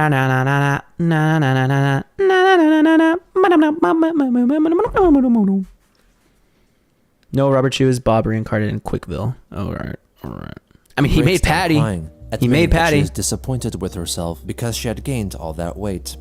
Sonichu comforts her. her. The child is Robert, but it is a different character. Okay, well, I mean, I was close. I mean, is it wrong to think that Robert Chu would be Sonic Chu and Rose Chu's son? Okay, so I mean, I'm not a complete idiot. Okay, by saying that he still loves her, no matter how her appearance may change. He then embraces her fat belly and comments how comfortable it feels, resting his head on it. The next morning, Sarah meets her mother and is shocked by her appearance. Sarah makes a joke about Rosechu looking pregnant to lighten the mood. Sarah becomes distraught because Rosechu is only concerned with eating. She becomes unwell, so Roberta records a video of Sarah explaining that she feels she is unable to function because their mother is big like Godzilla. Feeling angry, she walks away, debating on whether to punch her punching bag or eat a cupcake out of frustration. As time went on, Base TBH, literally me. Rosechew gets bigger, and so does her daughter, Sarah. Then, on the night of May 1st, 2009, Sonichu has a dream in which he is transported to the opening of a reddish cave by Count Graduan, who informs him that he has kidnapped Christian Weston Chandler and Rosechew, and Sonichu must pass through 3 challenges in order to reach and rescue them. First, he must cross a green river of a mystery liquid and would discover what it is by throwing a nearby cucumber into it, as instructed. Upon doing so, Sonichu realizes that it is in fact a pickle brine river through which he must swim. As he travels through the brine, his body swells and he begins to fatten. He finally reaches the end and climbs out, appearing to be greatly overweight. His next challenge is to climb through a tunnel which would progressively get narrower as he climbs. Sonichu enters, and the slime at the bottom of the tunnel helps to turn him back into his normal physique, and he squeezes through the rest of it, up to the opening at the top. He is met with 2 doors, behind each of which are 2 rooms which are on fire. One contains Christine Chandler, and the other Rosechew, and Sonichu must decide to only save one. After contemplation, he chooses to save Rosechew. As he enters, he finds her in the middle of punching a hole through the wall into the other room, through which Christine climbs through, and all 3 exit to safety. After a loving hug, Christine and Rosechew fuse together and become the overweight form of Rosechew, who falls onto Sonichu, crushing him. Sonichu then wakes up in bed on top of Rosechew and confesses his dream. Rosechew reveals that despite enjoying indulging herself, she prefers a more active lifestyle and wishes to lose her weight. She teams up with Sarah and they both proceed to train and exercise to eventually burn off their excess weight. Thusly, Sonichu concludes his reminiscing to Sonic, and then the men meet up again with their partners, Rosechew and Amy Rose, respectively, and part ways. In a behind-the-scenes epilogue, Sylvana changes back from her Sonic disguise. Oh, that's true! That's true! This is actually deep. Sylvana is like pretending to be Sonic and hanging out with Sonichu. I actually think that's kind of based. Okay? Hot take. I think this story element is kind of based from Chris. Sylvana pretending to be the Sonic to like hang out with Sonichu and like speak to Sonichu and shit. I think that's kind of cool. I think that's kind of funny. Huge story element. Ditto played the part of Amy Rose in the episode.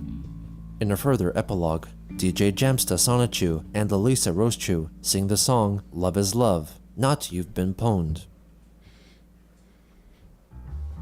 On October 17th, Christine published the cover art for the upcoming comic book Sonichu issue 15, which was a recreation of the cover for issue 0. Go Sonichu, go out and zap to the extreme. With her current Christine iteration. She promised the issue would be somewhat of a recreation of the first 3 episodes, except with more details, commentary, and dialogue from the characters. On You Twitter, all will not be Chris disappointed. reflected that when comparing the artwork of the covers for issues 0 and 15, she found that her art style had improved quite well. Also on that day, she made a YouTube video detailing how to make one of her Sonichu medallions. Captain's log, stardate 101820 10172017. Do I have to do that every time? Because I have the C-log and the date written in the typed in the title of this video. The reason I am making this video today is for the fans. Definitely for the fans. But also I want to make it perfectly clear that this video is not to instigate anybody looking to make fake, or quote-unquote fake, medallions. I mean, because I pretty much have gone out of the market of making them myself.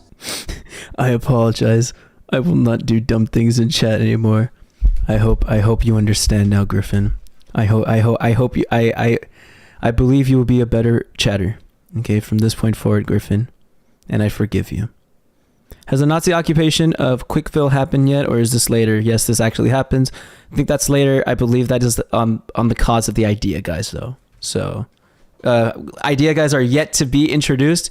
So, we'll see. Model magic. You will need some white model magic. And, let's see. You're gonna need some crazy glue. You can buy a pack of 2 of crazy glue at any Family Dollar store for like I think it was like it's like $3 or $4. And of course, you'll need paintbrushes. So go ahead and get yourself an assortment pack so you can have a large one to cover large surfaces, or thin ones to cover these detailed thin areas. And of course, you'll need acrylic paints. These are obtainable at any craft store or Walmart, reasonably priced. All right, so We're getting a how-to, ladies and gentlemen. I'll scan this and upload it later. But anyway, This is huge. this is the full head of the medallion. That's a big part. That's for the spikes. You're gonna end up making 4 of those. That's the muzzle My mouth area. birthday! This is the nose. Pretty much the. My headphones disconnected and I've never muted anything faster in my life. I can't imagine your heart rate when your headphones disconnected. You don't want anyone else in your house to know that you're listening to Christian Weston Chandler. That would be the last thing I want my parents to know about. Diameter of this nose and the length of the nose. And this is an ear. You're gonna make 2 ears. Okay? For real. She goes through the process of crafting the medallion out of clay. And I think that's about it, so don't forget this and that, the other thing. Don't forget to Do like, this, comment, and do that. subscribe. Like, subscribe, everything. Send money. money! Yeah! Because we need to hire people. Gotta pay bills. Ain't free. You gotta pay bills. It ain't free. So, Ain't free. I think that's about it, so. You can also follow me on Twitter and Facebook. Me you at know the end of where every they stream, are. guys. So, everybody have a great and safe day. Be geek, be proud. Farm! Him go. Shitty person. So I was 10 at the moment of this video. That is crazy to think about. I think I was 10. Yeah, I was 10 actually. Yeah, I was 10 when this video was being taken place. That's crazy to think about. It was crazy. Chris was existing and I was just like 10 years old playing Minecraft and wanting to be a YouTuber. You poor soul, real. Have a good day. Be safe. Be good. Playing Minecraft, I was playing Roblox, dude. Let's be serious. Let's be real. It was also on that day that Chris released a video, which was largely a reenactment of a viral 2010 video made by YouTube personality Copper Cab, in Oh, which boy. she rants about the claim made by the adult cartoon series South Park of people with ginger hair not having souls. And considering what he had said back then in response to a certain episode of South Hey, I have a long day tomorrow. Gotta go. Have a good night. We'll watch the rest later. Okay, thank you for being part of the stream, Garen. I'll see you around, man. Love you, dude. Park, but yeah, it's like I can Sleep well, totally dude. relate to Good night. this. And considering what he had said back then in response to a certain episode of South Park, but yeah, it's like I can totally relate to this. I mean, you can put this against anybody, really, anybody who's being discriminated against, a minority, including anybody in the LGBTQ, or hell, might even say blue hair, blue greenish hair, whatever. But still, anyway, I can relate. As an act to earn forgiveness, I shall donate $10. Also, streams great as always. I appreciate you, Griffin. You're based. Thank you so much, Griffin. You're awesome. I love you, dude. Thank you for the 10. I'm so happy. I find the me putting my mouth over the mic thing to be so funny. That's so much better than the Walter White. Thank you so much, Griffin. You're awesome. Thank you for being a part of the stream. Y'all make the stream great, dude. I'm telling. I say this every single time, and it is complete truth. This stream would be so boring if I didn't have you guys to like bounce off of and like interact with. Okay, so you guys being a part of the stream, you guys showing up whenever I go live, you guys make the stream what it is. You guys make the stream fun. You guys make the content. Me just reacting to the funny pickle hating man, that's not enough content. Okay, that's content in itself. That's not enough content. So I love you guys. You guys are everything. I can empathize. So Again, this is a reenactment. His words, not mine. But just pretend for the moment my hair would be red and pretend I have freckles like Applejack. Fuck you, bitches. Fuck you. Bitches, you. For real. I get sick and tired of everybody making fun of red-haired people. He's a ginger. She's a ginger. They're a ginger. Yeah. Really. That's funny. Yeah. Okay.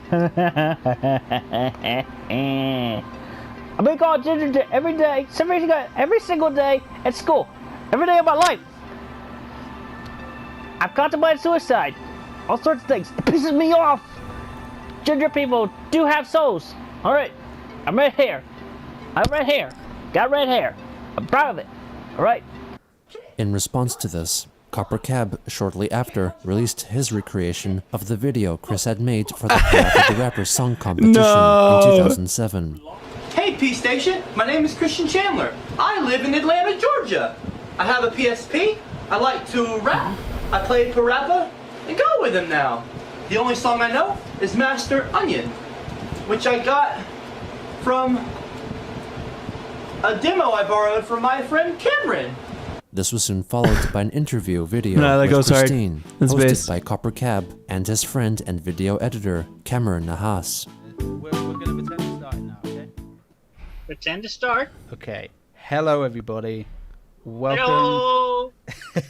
Hello.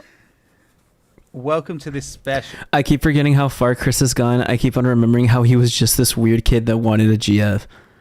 I mean, isn't he still this weird kid that just wants a GF? At the end of the day, the goal in Christery for Chris has always been just find a sweetheart, find GF, and do sex. That's literally been Chris's life goal. That's the reason why we're in this shit in the first place. That's the reason why we're in all of this. Why we're so deep into this hole. It's because Christian's goal is, I want GF. I want to do the sex. I want to do the bang bang. That's literally it. That's why we're in this far. That's why Chris has the notoriety that they have. That's why Chris has the infamy that they have. He just wants a GF to mother him. He just wants a GF. That's it. I mean, the launching point of Chris's the launching point of Chris's popularity was really that love quest. It was that love quest. That was the launching point of Chris's popularity. I'd say SonicChew gained like a small amount, but people would have probably just like disregarded it as like, okay, this funny shitty fanfic. That's it. But the love quest, all this other crap that like Chris would publicly post, right? Got trolls interested, and we're like, let's make fun of this guy. Let's poke around with this guy, knowing that this is the way that they think these are the actions that they do. He wants to be taken care of forever. Real. I mean, that's why their recent goal is to find a girlfriend to take care of them, to find a sweetheart to take care of them, so that they can no longer need to take care or no longer have to be in the same home as Barbara. So yeah, that's Chris's goal now. Interview we've got with Christine and Copper Cab. Christine. This isn't just Christine. This is an internet legend. This is an internet figure. I mean, come on. This is Christine Christian Weston Chandler, the creator of Fucking Roast You. The honest, the true and honest. That ever came, like in the internet. Like, this is amazing. It's a huge deal. They discuss the origin of the Sonichu comics, the house fire, and her struggles with exploring her identity within the household. I'm curious. You handle it so well, you know? Like, how did Barbara? Did she support you? Yeah, my mom was a bit put off at first. I think it was kind of like I kind of slid into it because I'd say among which years before I figured myself out and realized that I was female soul was I started wearing sports bras, and I also definitely I definitely changed my underwear. And then I started wearing skirts, and I felt more comfortable in the skirts. And that was when my father was still alive. And then after he passed on, I started wearing skirts and dresses more often. Yeah, and so it's just kind of like visually, it was kind of like easing in before I finally did come out in June or July 2014. And my mother was actually quite supportive about that. But my father was like, "Oh, you don't wear skirts. Now go put your pants on." Yeah. I was gonna ask how do you think he would be? Like, is he supportive of that stuff, or is he not as accepting? Or was he not? Pretty much on his deathbed, his last words to me that he loved me and he accepted me for who I am, no matter what. That's good. They move on to other topics, such as the trolls, South Park, and her love quest. I have met those who would become my theoretical exes, but they turned out to be the trolls, among which pretending to be women or pretending to be sincere. We're just on an actual troll. They were not sincere. Threw it in the camera, of course. They were trolling me for a prank. They trolled me to blackmail and deception, and it was just a whole big bunch of horrible messes. I know one of them got the original medallion. Which is horrible. I don't know. Do you have PTSD from any of that? The video suddenly concludes with a promise to upload a continuation of the interview, but it was never released. Bruh. On October 19th, Christine reflected me promising the "if you love me then say so" video essay on Facebook that a woman right for her should be prepared to It's in the handle works. Chris's trolls, but for the moment, she felt that she was fully capable of being happy with herself by herself. On the 20th, Chris tweeted that if anyone wanted to interview her, they could pay her, and discuss the details by emailing sonnetyumanager@gmail.com, an email run by her so-called associates.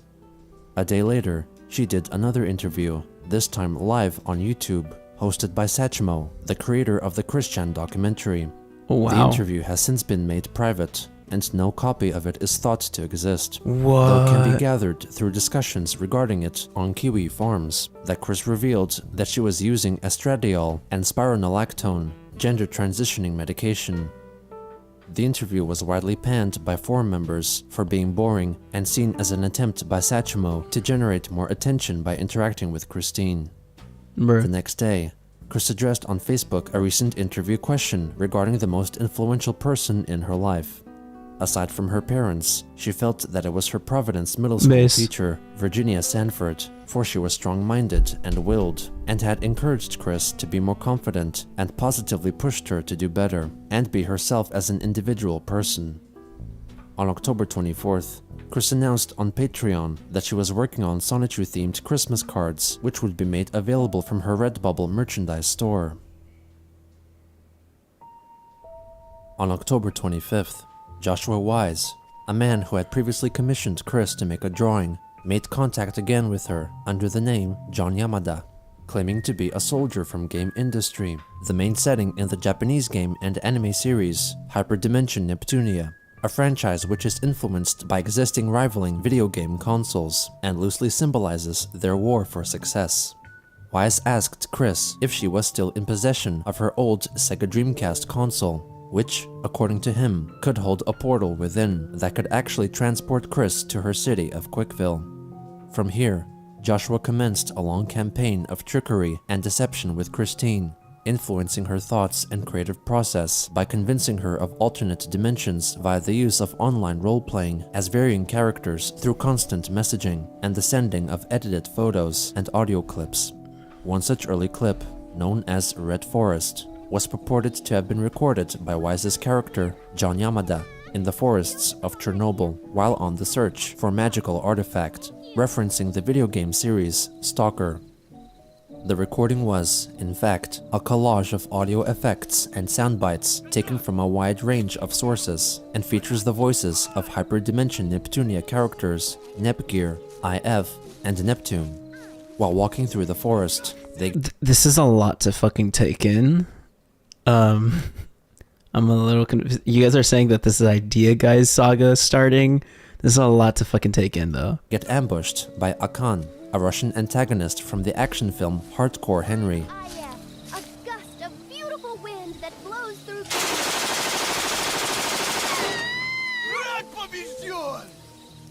This convinced Chris that Neptunia characters could travel to her real-life dimension. A later, publicly unreleased sound file created by Wise featured edited clips of audio from one of Christine's past interviews, which made Chris think that it was a recording of her alternate dimension self, speaking to the people of Quickville. Joshua Wise later confessed that his initial goal was to simply mess with Chris, and perhaps speed up the output of the 𝙳ዐեսային⁰ comics by influencing how the story developed. On October 27th, in a forum post, Chris's Facebook friend William Elliott Waterman's friend. I'm confused. So this guy, right? This Batman fucking Riddler looking ass motherfucker, right? He made this long auditorial shit post, sent it to Chris in an attempt to get him to make more 𝙳ዐեսային⁰ comics, but in doing so made Chris believe that the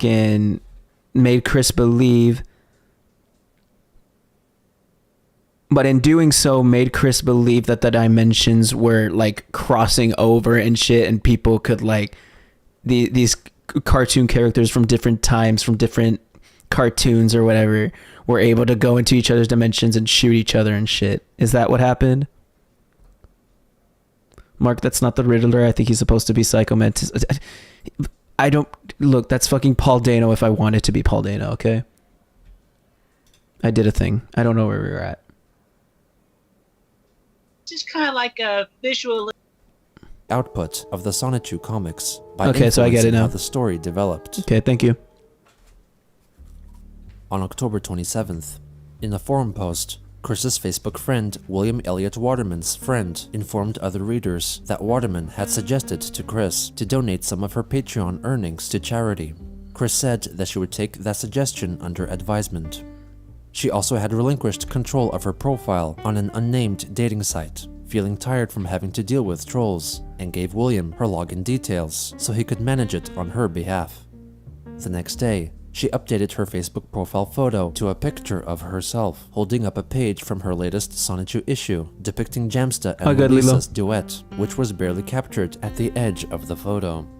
On the final day of October, Chris notified her patrons that she was having some me time due to some mental quandaries, which caused a delay in uploads of new 𝙳ዐեսային⁰ pages. On November 4th, Christine updated her patrons with new 𝙳ዐեսային⁰ pages, telling them that they were delayed due to many unforeseen events over the past couple of weeks, and that she would be working on a very significant commission piece, which was claimed to have not been paid for by a mystery sweetheart, to dispel rumors. Also on that day, Chris pleaded for her Facebook followers to buy the PlayStation 4 game Hyperdimension Neptunia, because the world of game industry and goddesses needed their help. On the 6th, Chris uploaded 2 new drawings and a Facebook post detailing a supposed power struggle occurring in Quickville after hearing about it from Joshua Wise.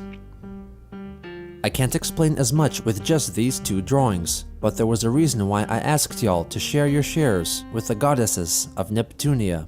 There recently have been troubles from the foes of game industry, and some of them have invaded my city of Quickville. They hit us big, with Graduon and crew last Saturday afternoon. I have had to personally astral project and share my power with Christine there. Plus, 𝙳ዐեսայն⁰ was with us in Seoul. I will tell more with more visuals in 2 days on here, but it is crucial that everyone in this reality and world put their love and shares to Neptune, Blanc, Noir, and Vert, so we can take out our mutual enemies and prevent our realities and dimensions from clashing, or even much worse. We all thank you for your support. In the replies to her post, Jessica Quinn returned to simply write, "What?" in confusion.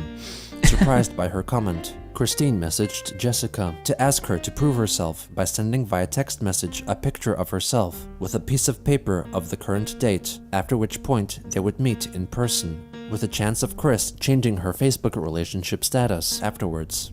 Jessica did not agree to the offer. What is Chris's relationship status currently? I had it. If I remember correctly, he had it in complicated. Does he still have it in complicated? And what is he threatening? Is he threatening to change it to, if she reveals herself or proves herself, is he threatening to change it back to single? Or is he saying, like, if you speak to me, I will change it back to in a relationship? I think it's complicated still. What is he threatening? What is he saying? Then why would he change that? You weird. What? Current date, after which point they would meet in person, with a chance of Chris changing her Facebook relationship, after which I will not re-update my relationship status on Facebook before we have met in person. I'll consider re-updating it only after. I think he's legit trying to get back together with her if she is legit. That is so weird.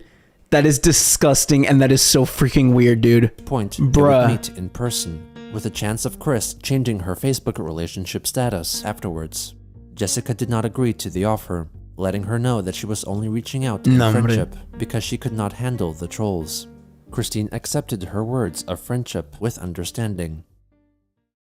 The next day, she went to Twitter to disclose the name of her gamer tag, or the profile she used to play Xbox games, revealing that she had, in fact, purchased an Xbox One game console. Guys, we've come full circle. On that day that the Chris new bought Sonic an the Hedgehog Xbox game, Sonic Forces, was released.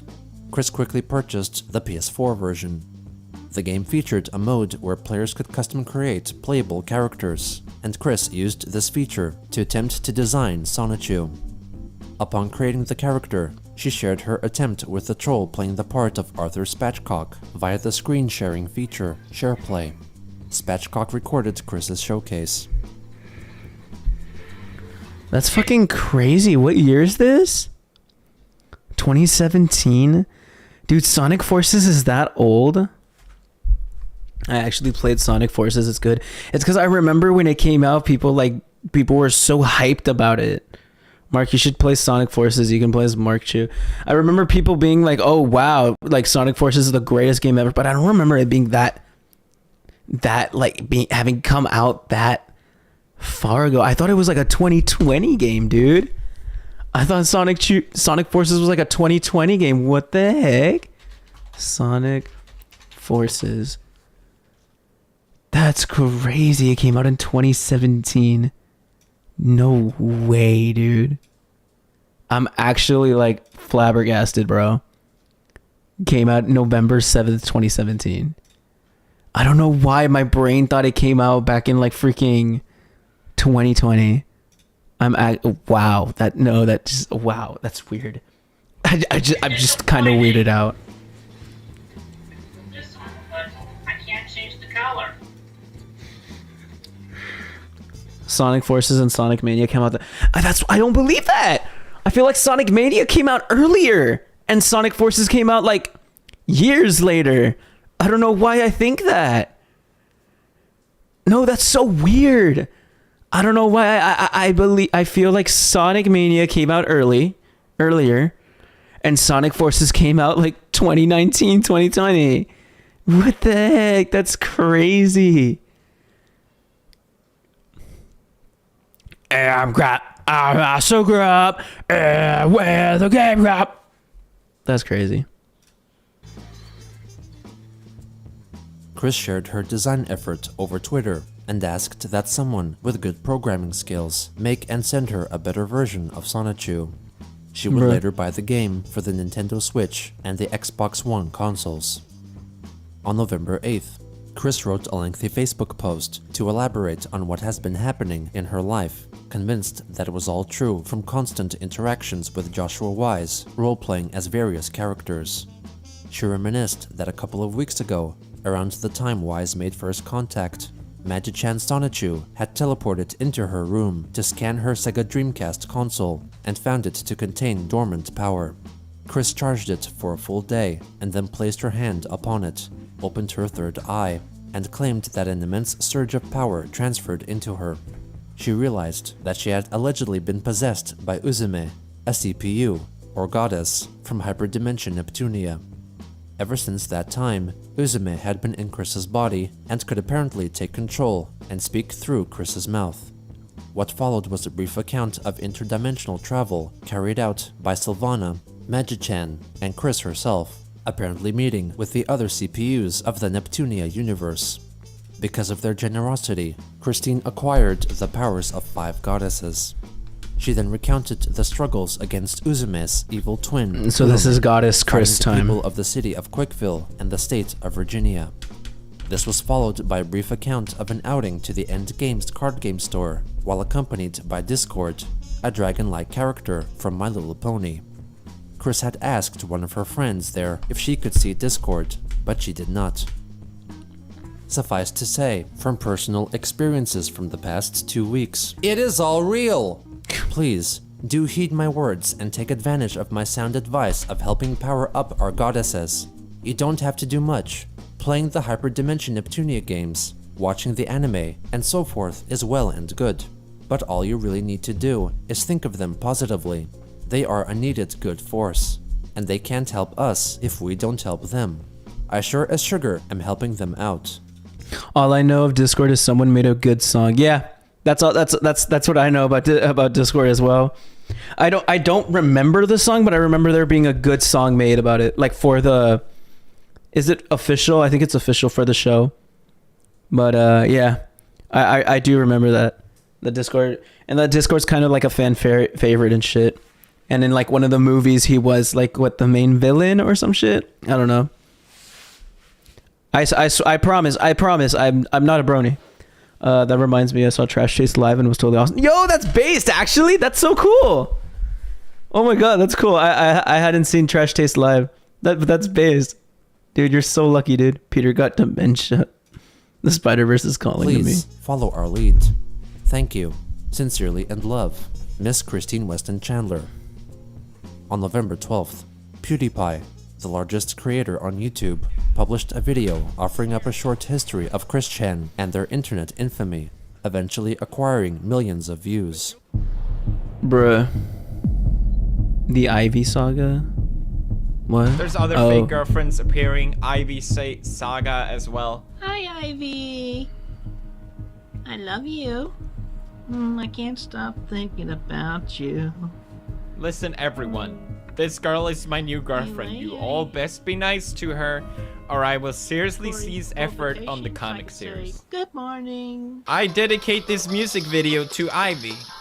Also, in addition to, if anyone messes up this relationship, if anyone messes up Ivy, period, I swear to God and Jesus that I will cease drawing my comics. Where have all the good men gone, and where are all the gods? He even included Ivy in this Sonic 2 series, taking off his famous sweater in the sunset. Ivy. Mark, if you had a GF, would he talk to her like Christian talked to Ivy? Yeah. Yeah. No. Christian was so amorous to Ivy. I think that's like the most like loving shit that you can do to a woman. Is that not? I feel like Chris had W Riz when speaking to Ivy. The only problem was Ivy wasn't real. It's the only problem. But Chris had W Riz. I'm sorry I made the mistakes of showing your picture off to some.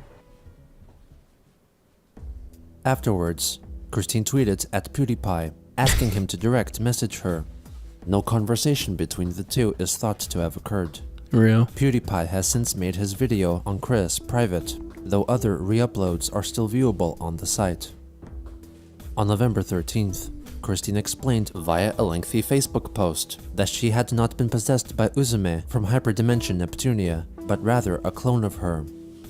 It was also on this day that Chris started fulfilling paid video requests on YouTube again. First was a performance of the song I Dreamed a Dream from the musical Les Miserables. Les Miserables.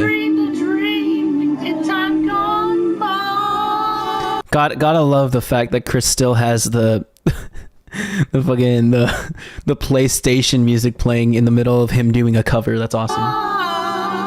Won't be the last time Chris mentions PewDiePie. I mean, Chris has mentioned PewDiePie several times being jealous of his relationship with Marcia, which is so fucked. You know, of course, that's the only thing that Chris decides to look into when researching or talking about PewDiePie. I hate, bro. Like Chris, like the first time, like he didn't even know who PewDiePie was, and he was like, "Don't know who PewDiePie is, but you know, really jealous of his relationship." Like what? Shut up. Me when Chris sings, no auto-tune, no talent. What do you mean? This is so talented right now. No, I'm going to watch that play live with my mother figure in August based. Chris has to ruin everything. Les Miserables.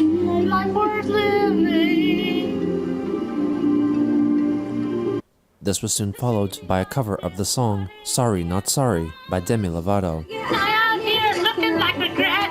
Ain't too proud to bed. Second chance you'll never get. And yeah, I know how bad it must hurt to see me like Is Chris trying to sing? Are they intentionally sounding like shit? There's no way this is them actually trying to sing. Do you hear how like high pitched the voice? There's no way Chris is actually trying to sing. Chris sounds like a drunk parrot while singing in that voice. That's what I think. I think it's a voice. I don't think it's them actually trying to sing. Do you hear them? This is actually embarrassing. Yeah, I know how bad it must hurt to see me like this, but it gets worse. Trying to On sing. November 14th, I don't believe you. Chris was convinced by Joshua Wise that Sylvana Roschu had been kidnapped by 𝙳ዐսεν⁰ the Russian villain. Fortunately, she was told that a so-called rescue mission, codenamed Operation Barbarossa, was in place to save her. On Facebook, Chris posted a photo of the apparent soldier who would be saving Sylvana, who was in fact Novislav Djajic, a Serbian militant, and the still was taken from an infamous music video for the morale-boosting propaganda song Bog je Srbini, on će nas čuvati. Hey, good accent. God is a Serb and he will protect us, commonly referred to online simply as Remove Kebab, made during the Yugoslav wars of the 1990s. Chris was not aware of the reference. To further support the soldiers' efforts in rescuing Sylvana, Wise encouraged Christine to make a freestyle dance video set to the music of Remove Kebab. People of the world, Christine Chandler coming to you from live from home. And the world is in great need of your services as well as my own, most direly. So dance with me, if you will, to this lovely little polka. And put on a tinfoil hat to show that the man will not take over your minds. A beret will also suffice well. Beret.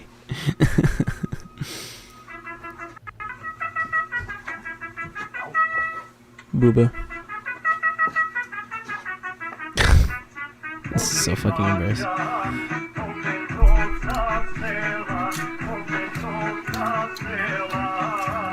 That's free in your own way.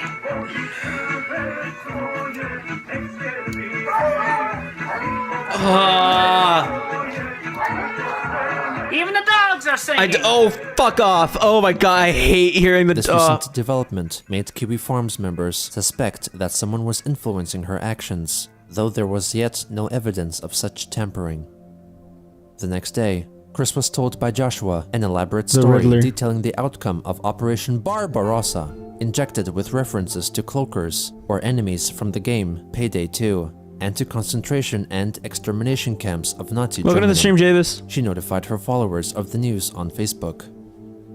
Operation Barbarossa was well and good. Sylvana Roschu has been rescued. There was a battle of the war of our new common enemy that lasted the past couple of days. Also, after Sylvana got captured, until the mutual foe is down for good at least, Count Graduan and Quickville's Christian Weston Chandler signed a peace treaty as Graduan offered his troops and services for the effort. The fight was north beyond Ruckersville, and the commander of the enemy waves were going to push the fight into Charlottesville. Thankfully, with the help of the Quick Defense Army Division, my Autobots, and my family, our large group kept the enemy back. Then, Christine initiated a very smart operation. Final solution. There were cloakers and similar bad people of interest in Quickville, not counting Graduan and his crew. They rounded the cloakers and baddies up, and in a large plot of land Graduan donated. A prison camp with great facilities for reforming the bad pawns to good people. Graduan donated a lot of land to build prison camps full of large ovens to keep the people warm, and even top-notch dentistry with well-trained doctors also running the clinic. The camps also have some of the best showers a prisoner can ask for, shower stalls with privacy walls. We all in Charlottesville, Ruckersville, all places to the north of us, and the people of Quickville can sleep more safely in Ruckersville. I don't. Where this is coming? This is coming in one ear and out the other. I didn't. I actually. Holy shit! No! Oh my god! Operation. Final solution. Oh my god! No! This entered one ear and out the other. I'm sorry if I didn't even react to that. I'm just listening to this shit has become so like freaking brain numbing. And then I started reading chat. Hold up! No! So they're making Chris into Hitler. They've made Chris into Hitler. That's basically what the meme is. Then Christine initiated a very smart operation. Final solution. There were cloakers and similar bad people of interest in Quickville, not counting Graduan and his crew. Concentration camp in the cloakers Quickville. And baddies up, and in a large plot of land Graduan donated. A prison camp with great facilities for reforming the bad pawns to good people. Graduan donated a lot of land to build prison camps full of large ovens to keep the people warm, and even top-notch dentistry with well-trained doctors also running the clinic. The camps also have some of the best showers a prisoner can ask for, shower stalls with privacy walls. We all in Charlottesville, Ruckersville, all places to the north of us, and the people of Quickville can sleep more safely now. Nah, Your that's shares crazy. to the game industry goddesses really helped us in this battle. Thank you everyone for your love, kindness, and most generous support. Please continue to offer your shares to them for any and all other future conflicts, here on our world, and in all of the other worlds, realities, and dimensions. Have a great day, Earth. We've all helped make it more safe. Sure thing, man. With Wise seemingly in control of Chris's thoughts, he established how easily convinced Christine could be of outlandish concepts if one were to indulge in her adventurous musings in cartoon realities and alternate dimensions. It's This just was merely fucking the sad, beginning of an dude. insidious cycle How of impressionable trolling they that are. would It's not even cause funny detrimental anymore, effects to dude. her psyche It's just for like, years to oh, come. of course you can basically turn Chris into Hitler. That's just something that you can do. That is possible. Of course you can make Chris like do this without understanding what they're doing. Does Chris have the concept of war / tragedies understood? Like, does he think wars are this epic cartoon battles and no one dies or gets severely hurt? They've made 9/11 jokes, like, and on various times. They've made various jokes on, like, American tragedies, dude. I highly doubt they do. I highly doubt they care or understand what they're saying is wrong. Guys, don't go to the Fashion Square Mall. I think he's going to turn it into a camp. God damn it, man. That is crazy. No, that is a Christian saga, I guess. My 10-year-old daughter clicked on one of these videos the other day. I heard the music and I dove across the living room to get a hold of the remote. Based. Also, what the hell are you doing letting your 10-year-old daughter get on YouTube, man? Chill. I'm telling you right now, if I have kids, I am not letting that kid get social media or like touch the internet. I am not letting that kid touch the internet. That kid is going to have a beeper phone, okay? That kid is going to have a beeper phone, and we are going to watch like cartoons together in the living room every single day. I refuse to let my like son or daughter touch the internet. Bum bum. Imagine Chris getting into FMA and reacting to Nana. I don't like to imagine Chris in doing anything.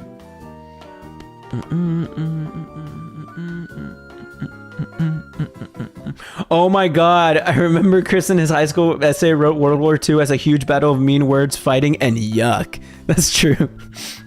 That's a huge callback though. One thing I love about Gino, he actually tries while pronouncing foreign languages. I know, did you hear his like, what was it? Was it Russian or German? I think it was German. I don't know what it was that he was speaking. Oh. I don't remember what language it was that he spoke, but it was really good. Chris is not an anime fan. He only observes because of Megan. Yep.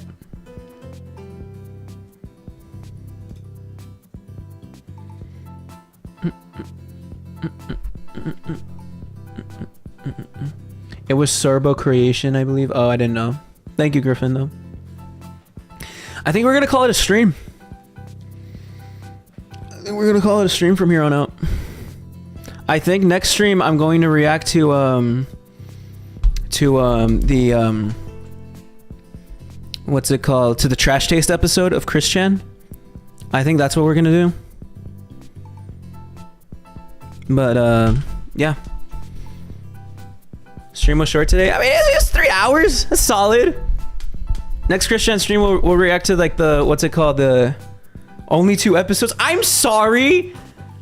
I want next episode to be the freaking what's it called, the us react to the Trash Taste episode, to the Trash Taste stream. I don't hate you guys. What are you talking about? I don't know why you would say I fucking hate you.